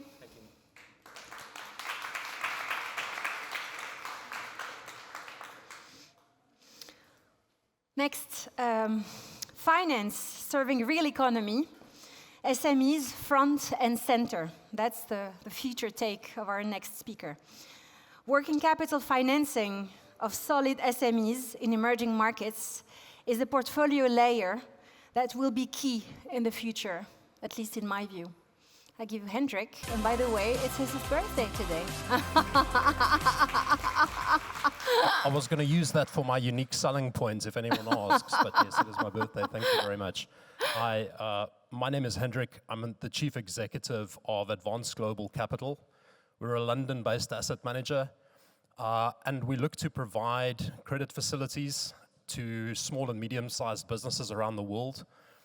These credit facilities tend to be in the form of working capital facilities, so invoice discounting, factoring, trade loans, vendor finance, and related products. Why do we do this? Well, there's a $5.7 trillion funding gap. What does that mean? It means that there are formally established, credit-worthy, small and medium-sized businesses in emerging markets that require $5.7 trillion of additional funding, both debt and equity. So there's a huge need for this type of financing, and obviously also an opportunity. Some other statistics, just to put them out there, 2 out of 3 jobs are created by SMEs, and more than 90% of global registered businesses are considered SMEs. So the opportunity set is large. How do we position ourselves? We're not supporting microfinance, we're not supporting consumer finance. We feel that there's an opportunity for those products in the market if done responsibly, but it's not what we do. We also do not want to compete with traditional financial institutions, deposit-taking institutions. We try to position ourselves in between those two. We really want to be supporting small and medium-sized businesses with working capital where the traditional financial services are failing them. For investors, we're trying to generate a low correlation product with low volatility and a fair rate of return. We pride ourselves on our impact tracking, impact measurement, and reporting.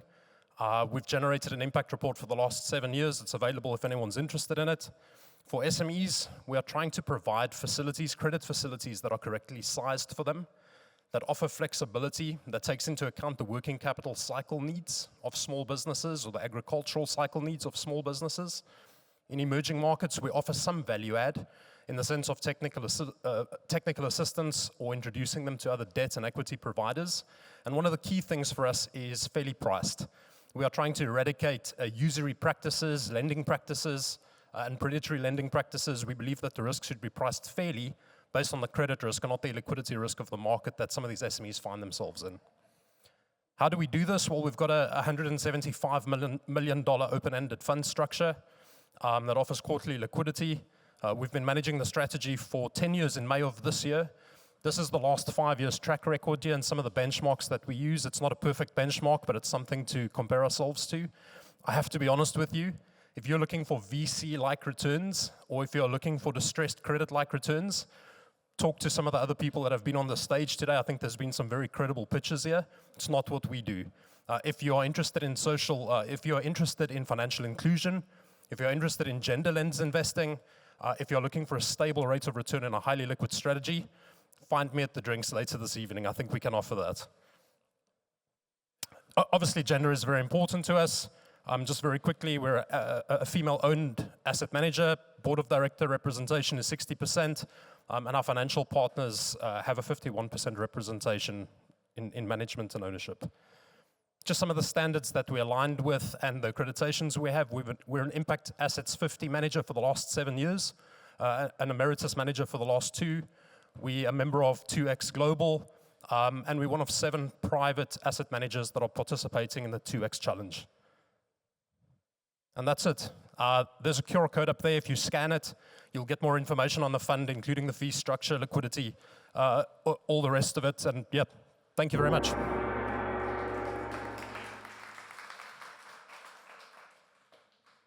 Questions for Hendrik? Yes, gentleman here. Yes. Yep. How do you originate those loan transactions? Yep, that's a great question. So our average transaction size is $4,700. It's impossible for a relatively small team to originate that ourselves, and there's obviously cultural nuances and a whole lot of other considerations. So we've built out a network of 52 financial intermediaries around the world that we work with. They assist us with origination, they assist us with managing these facilities, and obviously they also assist us with collect-outs if necessary. Another question. Yes, the gentleman in the back. Yes. Hello, thank you very much for the presentation. A bit louder, please. We yes. can hear you. Yes. I was wondering who are the current investors in the fund? What type of investors you have? If I heard the question correctly, it's the type of investors that we have. Is that correct? Sorry, I never heard your question. Yeah, we didn't hear it. Yes, so the question is what type of investors yes, have in the fund? Thank you. So we've got 80 unique investors today. It ranges from family offices and high net worth individuals. It is relatively US centric, although I will say my single largest investor is a Swiss bank. Swiss bank. Correct. Okay. Last question. Yes, Christina. Thank you. You mentioned liquidity. To what extent is this a key selling argument for your LPs? To what extent is liquidity a selling point for our... Yeah, it's massive. You know, I think the impact investing sphere has matured a lot over the last decade.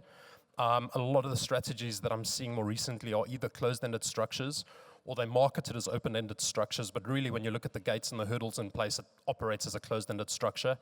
You know, for us, it's a key selling point. Thank you so much, Hendrik.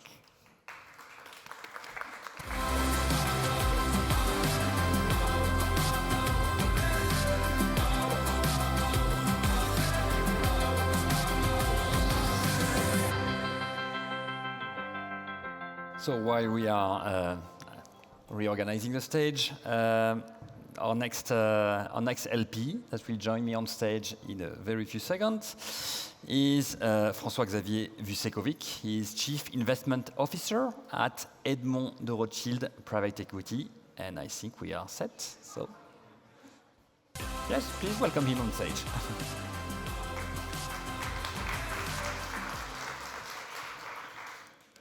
Welcome on stage. Could you maybe describe your approach, the approach of Edmond Rothschild Private Equity to private assets, and how you build long-term relationship with GPs? Yeah, thank you for the kind invitation. So Edmond Rothschild is a family-owned financial institution. And you know, this is a family which has been invested into the real economy for more than 250 years, with 3 key drivers, which are a long-term horizon, a pioneering spirit, being bold into their investment, and an entrepreneurial mindset.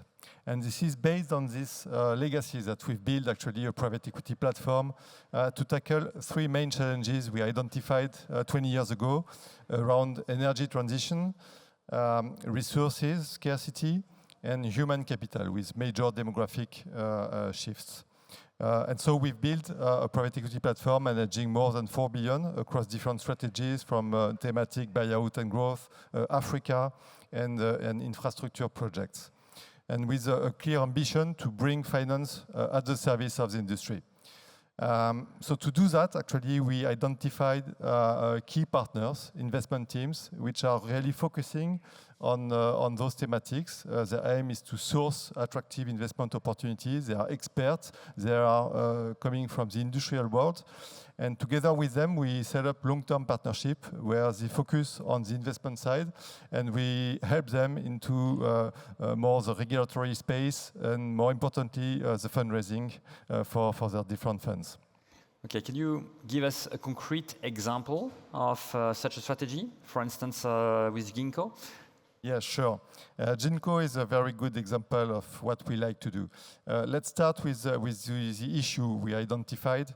By 2050, we're going to have 2.5 billion additional people coming into cities.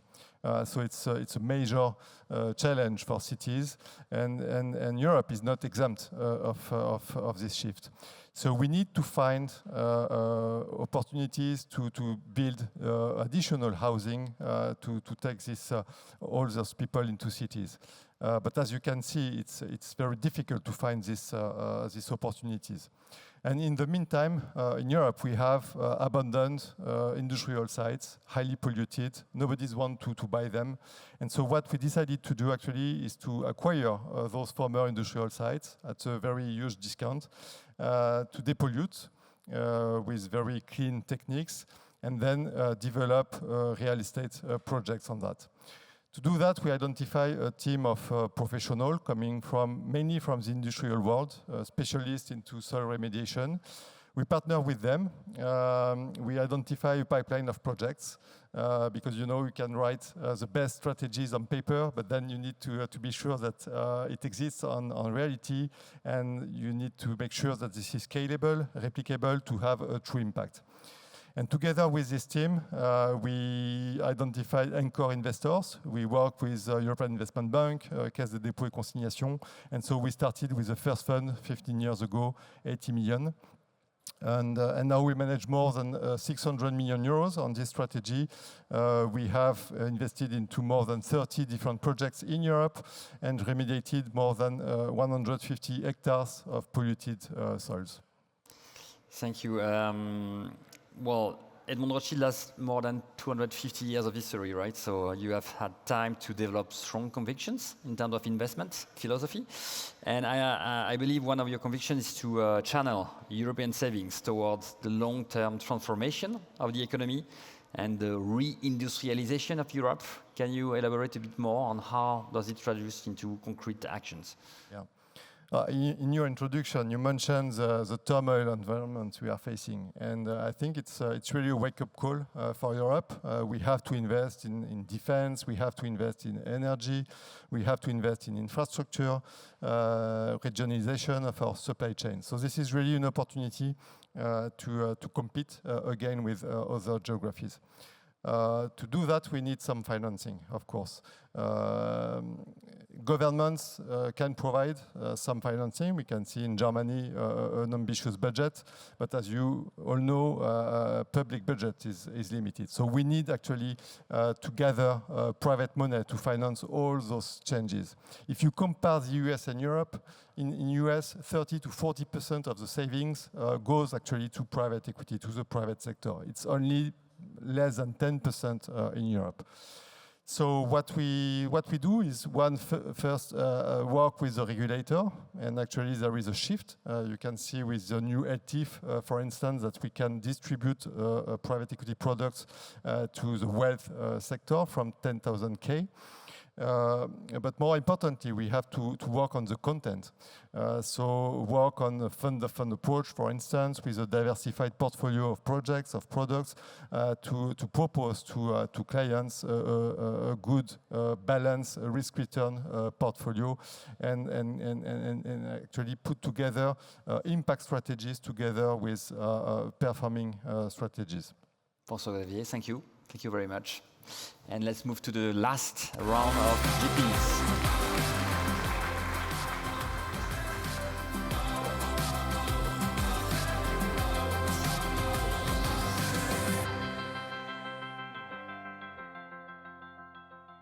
But it's even, in my opinion, it's very difficult to start, but in my opinion, it's even harder to finish.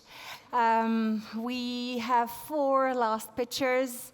I think they deserve your full attention, and in advance, would you please give them a round of applause to push up the energy?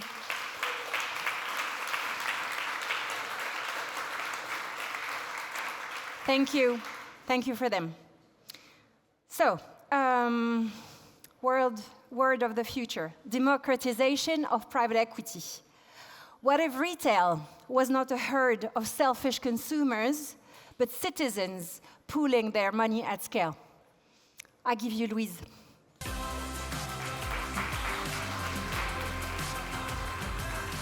Good afternoon, everyone. My name is Louise Wistek, and I'm partner at Lita Gestion, and I'm thrilled to introduce you the very first European impact fund enabling citizens and professional investors, you, to co-invest. Our mission at Lita is to enable everyone to invest in the world they want to live in, and thus use the power of private savings to help build a better, more sustainable future. In 10 years, we have built the leading impact investment platform. We have 200 million euros under management that have been directly invested in social and environmental companies, enabling the creation of 27,000 jobs.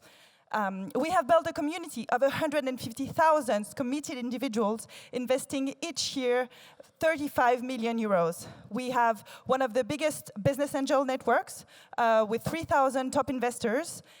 We own a unique and diversified deal flow of startups and SMEs in France and Belgium. We have a strong track record of 10 years in impact investing in all asset classes, and we're a team of 12 professionals with 45 years of accumulated experience. We are more than an investment platform, we're a community. And we're taking a step further. We are now launching the first European GP and its first fund enabling professional investors, institutionals, and citizens to co-invest. So, how does a co-investment work? For each investment of the fund, the citizens will have the opportunity to match the decision for the same amount pari passu, thanks to the platform. How about our investment thesis now? Our fund is our AMF-regulated fund is a 60 million euro venture to mid-cap fund. It is the first Article 9 fund investing in new business models on the entire value chain that bring about profound changes in our production methods and consumption habits. Is it working? Okay, it's not. So the ambition of the fund is to promote social justice and sobriety. Our economy must shift away from extractivism and toward models that respect our environmental ceiling and social justice and social foundations. So the fund will invest in startups and SMEs, minority stakes from 8 to 1 million euros as a lead or co-lead, with a focus on France and Benelux. Every time there is a co-investment.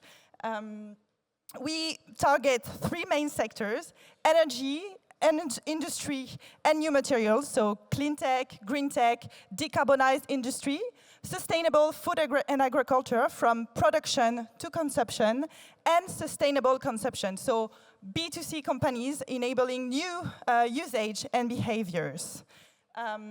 let me tell you about one of the first investment of the fund. So it is a family-owned business in the south of France, reinventing the food packaging market by eliminating plastic. So it has already produced 35 million plastic-free pieces, replacing plastic containers, with a revenue of 5 million euros. It is profitable, but needs to expand its factory in order to meet the growing demand of its client base. And that's where the fund comes in.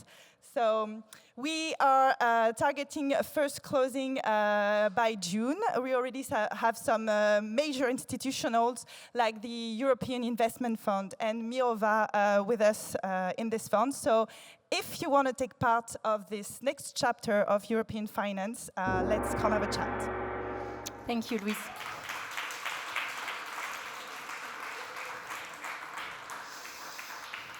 Questions for Louise? I don't see any hands. Yes? Thank you so much. I really love your model. How do you work with the citizens? Can you say more about that? Because I know it's like super co-creation and... Yeah, so the innovation is really that the fund and the platform and its citizens behind the platform will co-invest and work together. So the deal flow is shared between the platform and the fund. And every time the fund makes a decision, the opportunity is offered to the citizens for the same amount, the same conditions, pari passu, thanks to the platform. So the idea is really to offer... The crowdfunding platform. The crowdfunding platform, yeah, the platform that has been existing for 10 years. And the idea is really to bring the best deals of private equity ready for the investments, for the citizens' investments as well. Another question? Yes? No? Yes, Ines, thank you. So how do you manage actually the structure? Do you combine all the citizens in one class? Yes, so when the citizen invests, we create a holding investment that we manage, and the holding will invest next to the fund into the company of the fund. So you pool the citizens within all a holding the citizens company. invest in one holding, and the holding then invest in the company. And we handle everything for the citizens. Last question for Louise. Yes, Arnaud, on the in the back. Oh, sorry. You had a question? I'm sorry, I didn't see your hand. Please, please, please. I was just going to ask whether if there is a fee for the citizens, and also how do you do DD? Because eventually you're going to have a lot of people. How do you do the due diligence on citizens? Okay, so briefly. Briefly, behind Lita, we have a small team dedicated to the fund, but we also have the 12 professional investment team. We all work together to do the due diligence, and everyone has a specific expertise in a sector or in an asset class. So that's how we do due diligences. They are shared between the fund and the platform for the citizens. And the fee question, so the fund, we have the management fees for the LPs, and then on the platform, the investor, there is a small fee at the entrance only at the entrance for the company and for the investors, the citizens. Thank you, Louise. Thank you, everyone.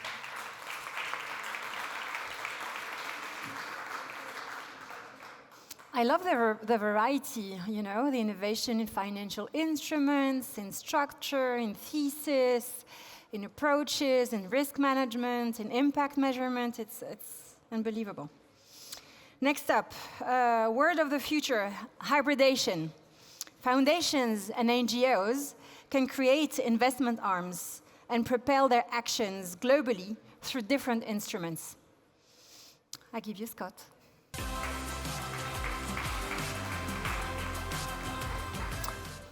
Hello, I'm Scott Onder. I'm the Chief Investment Officer and co-founder of Mercy Corps Ventures.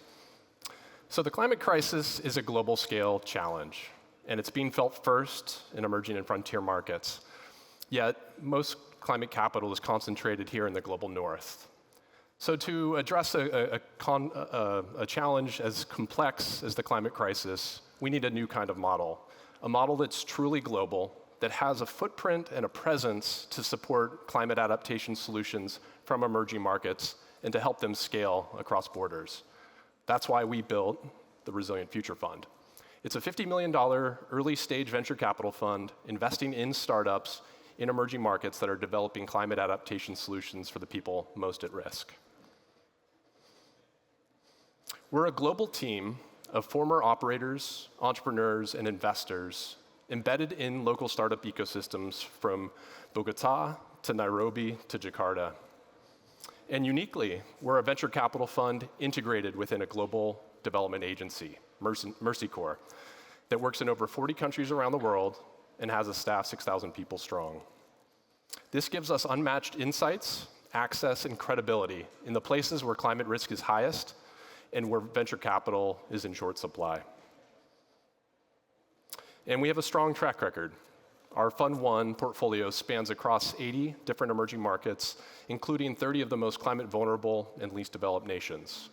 Most venture capital funds are unable to do this. We were built for this. The fallout from the climate crisis is already here. 130 million more people will be pulled into poverty this decade alone as a result. The communities that contributed the least, women, farmers, micro-entrepreneurs, are being affected first and hit hardest. Yet, most climate adaptation finance is not reaching them. Of the $340 billion that's needed annually by 2030, we're currently deploying less than 20% of this in emerging markets. And addressing this funding gap isn't just the right thing to do. We believe it's one of the most overlooked investment opportunities of our time. So we're seeing opportunities to fill this funding gap in 3 key areas: adaptive agriculture, food systems and land use, inclusive climate fintech, and climate-smart technologies like AI, risk analytics, renewable energy, nature-based solutions. And these aren't just ideas. These are real businesses solving real problems for their users. Pula, for instance, provides climate insurance digitally to over 20 million people across more than 22 countries. Ignitia delivers hyper-local weather forecasts via mobile across multiple continents. Meridia traces global supply chains for large corporate buyers here in the EU. And Floodbase is a flood data analytics platform that helps anticipate, respond to, and underwrite catastrophic flood risk. So in our first fund, we've invested in 58 startups that are positively impacting over 37 million people. 45% of these companies were women-led, founded by women. And we don't just invest, we have a technical assistance facility that's grant-funded that helps us de-risk and scale up these ventures across borders throughout our global platform. When less than half of the companies in the US and Europe are able to survive and raise a follow-on round of investment, we've already proven that we're doing something right. Over 80% of our portfolio companies have raised follow-on rounds, totaling over 500 million in follow-on capital. We've also been recognized as one of the top emerging impact fund managers by the Impact Assets 50, and our global team is both locally embedded and globally connected. We source over 2,000 deals a year, so we're able to be very specific about what we're investing in. We were built to invest at the frontier. So for any LPs in the room, any venture philanthropists, any ecosystem builders, let's talk. Let's build the future of climate resilience together.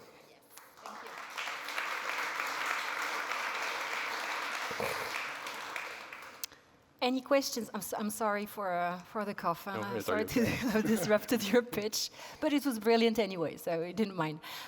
Questions from the audience to Scott? Yes? No? Yes? Thank you. Sorry, when you say 81% follow-on rate, can you be more specific?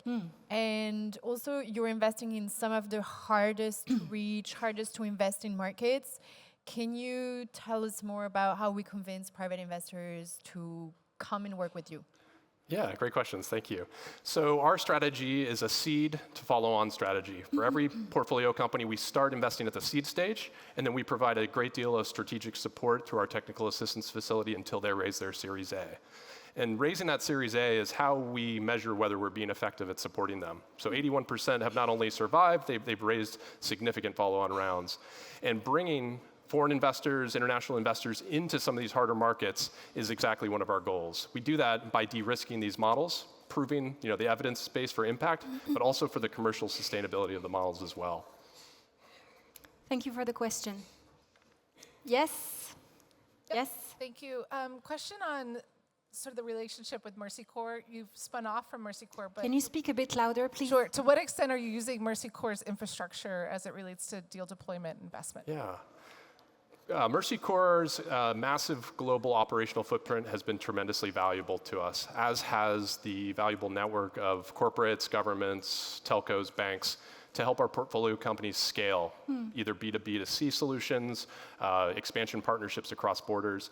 So the connection is very strong. We do have an independent fund management company with independent decision-making on the investment side, which we think is important to make smart investments.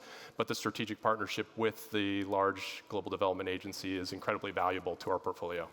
And are they an LP in your fund? Yes, so they're a committed LP and a part of the GP as well. Thank you so much, Scott. Thank you.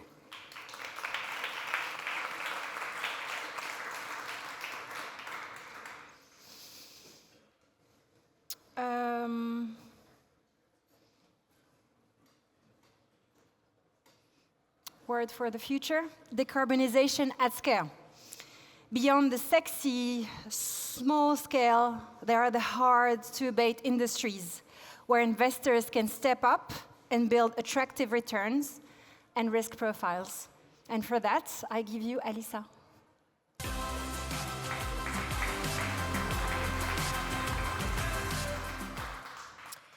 Hello, I hope you still have some focus bandwidth left, because I'm here to tell you about what we think is the most compelling investment opportunity in climate in the next decade. So let's take a step back. 5 sectors, energy, transport, buildings, agriculture, and industry, contribute to 90% of our pollutions, and also over half of our global GDP. To decarbonize these sectors, we need industrial, heavy asset solutions. EV and solar won't be enough. In fact, the emission reductions that we need in the next 20 years, half of them will come from technologies that haven't yet been scaled. The good news is that a pool of these technologies is now achieving commercial maturity. Let me give you a couple of examples. Long-duration energy storage. Right now, we use fossil fuels when there is no sun or wind. With just 12 hours of cost-effective storage, we can move renewables from 30 to 90% in our production mix. Intermodal transportation. Rail is the cleanest ground transportation there is, but only 2% of Europe's e-commerce currently uses trains. Why? Because moving goods between trucks and trains is too clunky. A new technology that allows smooth road-to-rail transfer could help us cut freight emissions to up to 90%. Green heavy materials, concrete recycling, industrial solar heat. These are strategic solutions that address a $6 trillion market in Europe alone. And not only do they cut emissions, but they also strengthen our supply chains, reduce our dependencies, and improve competitiveness. Many of these solutions right now are getting to a stage where they need growth capital. But few funds exist in this space, because a specific type of investor is required to operate in this segment, one that can pick future category leaders, structure large institutional funds, rounds, help them penetrate the common base, and lower the cost of capital. This is exactly what we do at Radia Capital. Our team has launched the pioneer in this space, Just Climate, 1.5 billion growth equity fund at Al Gore's generation, scaled Tesla Energy's business, launched the US largest green bank, advised major industrial corporations globally, and invested 2 billion across the capital stack. What makes us different is a combination of the following. A research-led comparative methodology inherited from public market investing, institutional capacity to do due diligence and structure large rounds across the capital stack, a strong network of corporates, strategics, and co-investors, and ability to scale companies. Well, where do we come in? We typically come in when technology is mostly de-risked, and there is proven commercial traction. We like to lead Series B, C, focusing on models that are modular, distributed, and closed loop. We then take these companies all the way to industrial champions and help them secure the next follow-on financing. We are raising a 250 million fund that is also backed by the European Investment Fund, with what is their largest ever commitment to a first-time manager at this stage. We believe European industry is here to stay. We're building the capital stack for heavy industrial decarbonization. If you want to be part of the solution, please join us. We think this is not just a climate imperative, but also an economic opportunity we cannot afford to miss. Thank you. Thank you.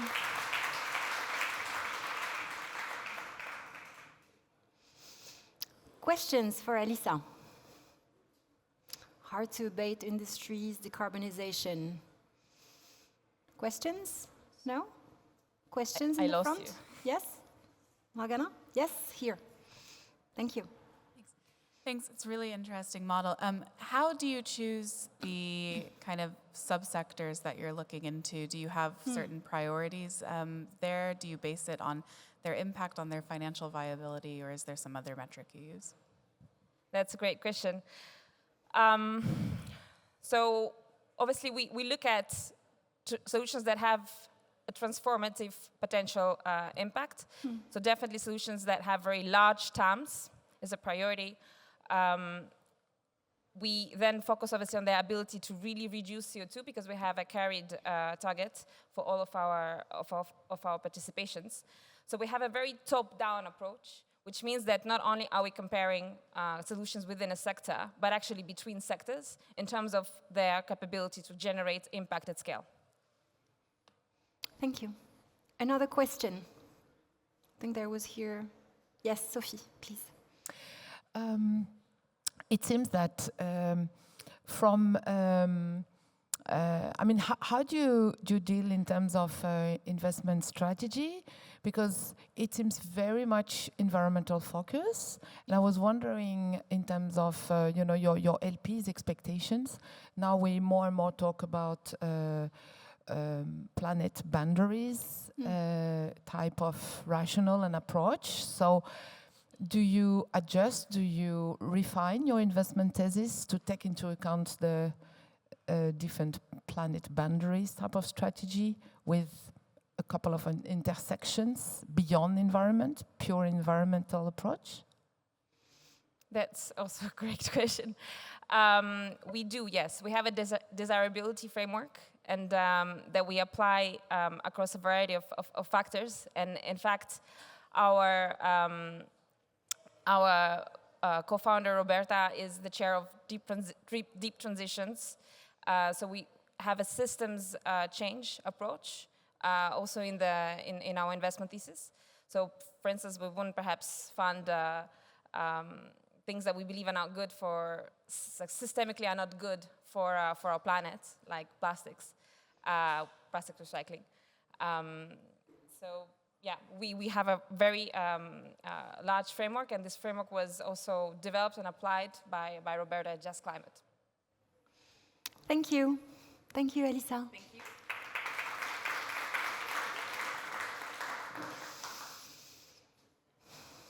Our last speaker for the day traveled from really far away to be with us today, and she's literally a powerhouse and very brave to be the last one on stage. So my word for the future in her case, and here in France's case, is multipolarity. If I say deep tech / climate / gender inclusion in India, you should definitely hear global ambition. I give you Ruchira. Thank you. Thank you all, particularly because I stand between you guys and between this presentation and cocktails. So I really appreciate that you stay back to listen to me. I am Ruchira Shukla. I am the co-founder and managing partner of Synapses, which is a $125 million venture capital fund focused on pre-Series A investments with heavy follow-ons all the way to make these companies global winners. We want to build the best companies from across the world. We are based in India, so it's a heavy focus on India, but we will back innovation wherever it exists, as long as it has the potential to become a global winner. And the word synapses stands for the connections between neurons of the brain. And why is it relevant here is because we strongly believe that for large problems that the world faces today, particularly around climate and health, we need to work together. We need synaptic connections across nations, across stakeholders, to pull all our forces together and solve for the challenges we face. Yes, and we will be investing, as was said before, in STEM innovation. These are engineering and science-led innovations.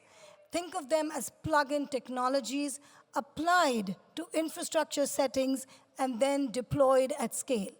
World over, a lot of climate finance has gone into large projects, wind, solar, hydro, hydrogen, but we believe that a lot of those projects would not be able to succeed without the relevant plug-in technologies. There's a crying need in the world today to rethink energy storage systems, to rethink motors, to rethink battery cell chemistries. We want new kind of materials with lower carbon footprint, and all of that will need to go into those project settings in order to scale. And if we're able to operate at that intersection of tech and projects, that's where the alpha exists. We will be investing across sectors. From the left to the right, you have mitigation, resilience, and adaptation. On the mitigation front, it's about decarbonizing the built environment, decarbonizing manufacturing, decarbonizing our energy systems, mobility. And then on resource productivity, we are investing in energy efficiency, circular economy, and better waste management, waste to value, waste to fertilizer. We're looking at better solutions for climate-resilient agriculture, solutions that improve soil chemistry, solutions that improve biodiversity. And finally, where we think we are very different than most other funds is to say with conviction that the impact of climate change on human health requires health tech to be part of the adaptation strategy. So that's our entire gamut from mitigation to adaptation. We like to lead our rounds, so we pick large global problems that have disruptive solutions, and we're picking those sort of startups that have proven their product and have the first few referenceable high-quality customers. So that's when we invest. It could be $500,000 in revenues, but referenceable customers. And we lead these rounds and try to optimize the capital stack so that these businesses grow to become world leaders in the solutions they are building. It's India for the world and the world for India, so synaptic connections is a big part of our mission. And finally, it's impact as well as strong financial returns. Thank you. I apologize for interrupting, but we wanted to make sure that people could hear you from back in the Absolutely. stage. Thank you. Questions for Ruchira? Yes? Natalia. So thank you. Can you tell us a little bit more about the investment team? Yes, so the investment team, myself and my co-founder, we're both engineers turned investors, so we're both chemical engineers, incidentally. We're passionate about the engineering, rethinking engineering from a first principles basis, and so is the rest of our team. So heavy on engineers, a lot of women on the team, so we want to be gender inclusive in the fund as well as in our investees. It's a small team right now because the fund is still being raised, but we expect this to be a 9-member team for this first fund. Another question, yes? James, yes. Hi, thank you so much. Definitely global ambition. On that, the slide where you had the range of things that you did across that, there's such a broad number of different things within that, and you talk about the team that you've got. I just wanted to know, how are you solving for the technical expertise, the different skills that you'll need, and the time it will take to take the solutions across all of these to the points that you're trying to do? It's a broad range. Thank you. Very, very good question indeed. So this gamut represents the problem statement and the opportunity set together. So we want to do mitigation, resilience, and adaptation, but we won't do everything under those spaces. We will pick our bets, and there will be vertical expertise. So there's a deep dive on batteries, there's a deep dive on motors, there's a deep dive on alternate materials, there's a deep dive. So in the spaces where we see opportunities, and remember, we don't expect that we'll find everything as in our investment horizon. We have a 6-year investment horizon. So there will be only, maybe a handful, perhaps 7 or 8 spaces where actual opportunities might surface up, and that's where the depth will be built. And I've been an investor before. I used to run IFC's technology investing in South Asia. IFC is the private sector arm of the World Bank Group. And after a decade of leading that business, I realized that, there are waves and phases in every industry. There was a wave for e-commerce, there's a wave for edutech. So you don't find everything all at the same time. And so we will need to build our expertise and deepen our presence as the sectors mature. Thank you so much, Ruchira.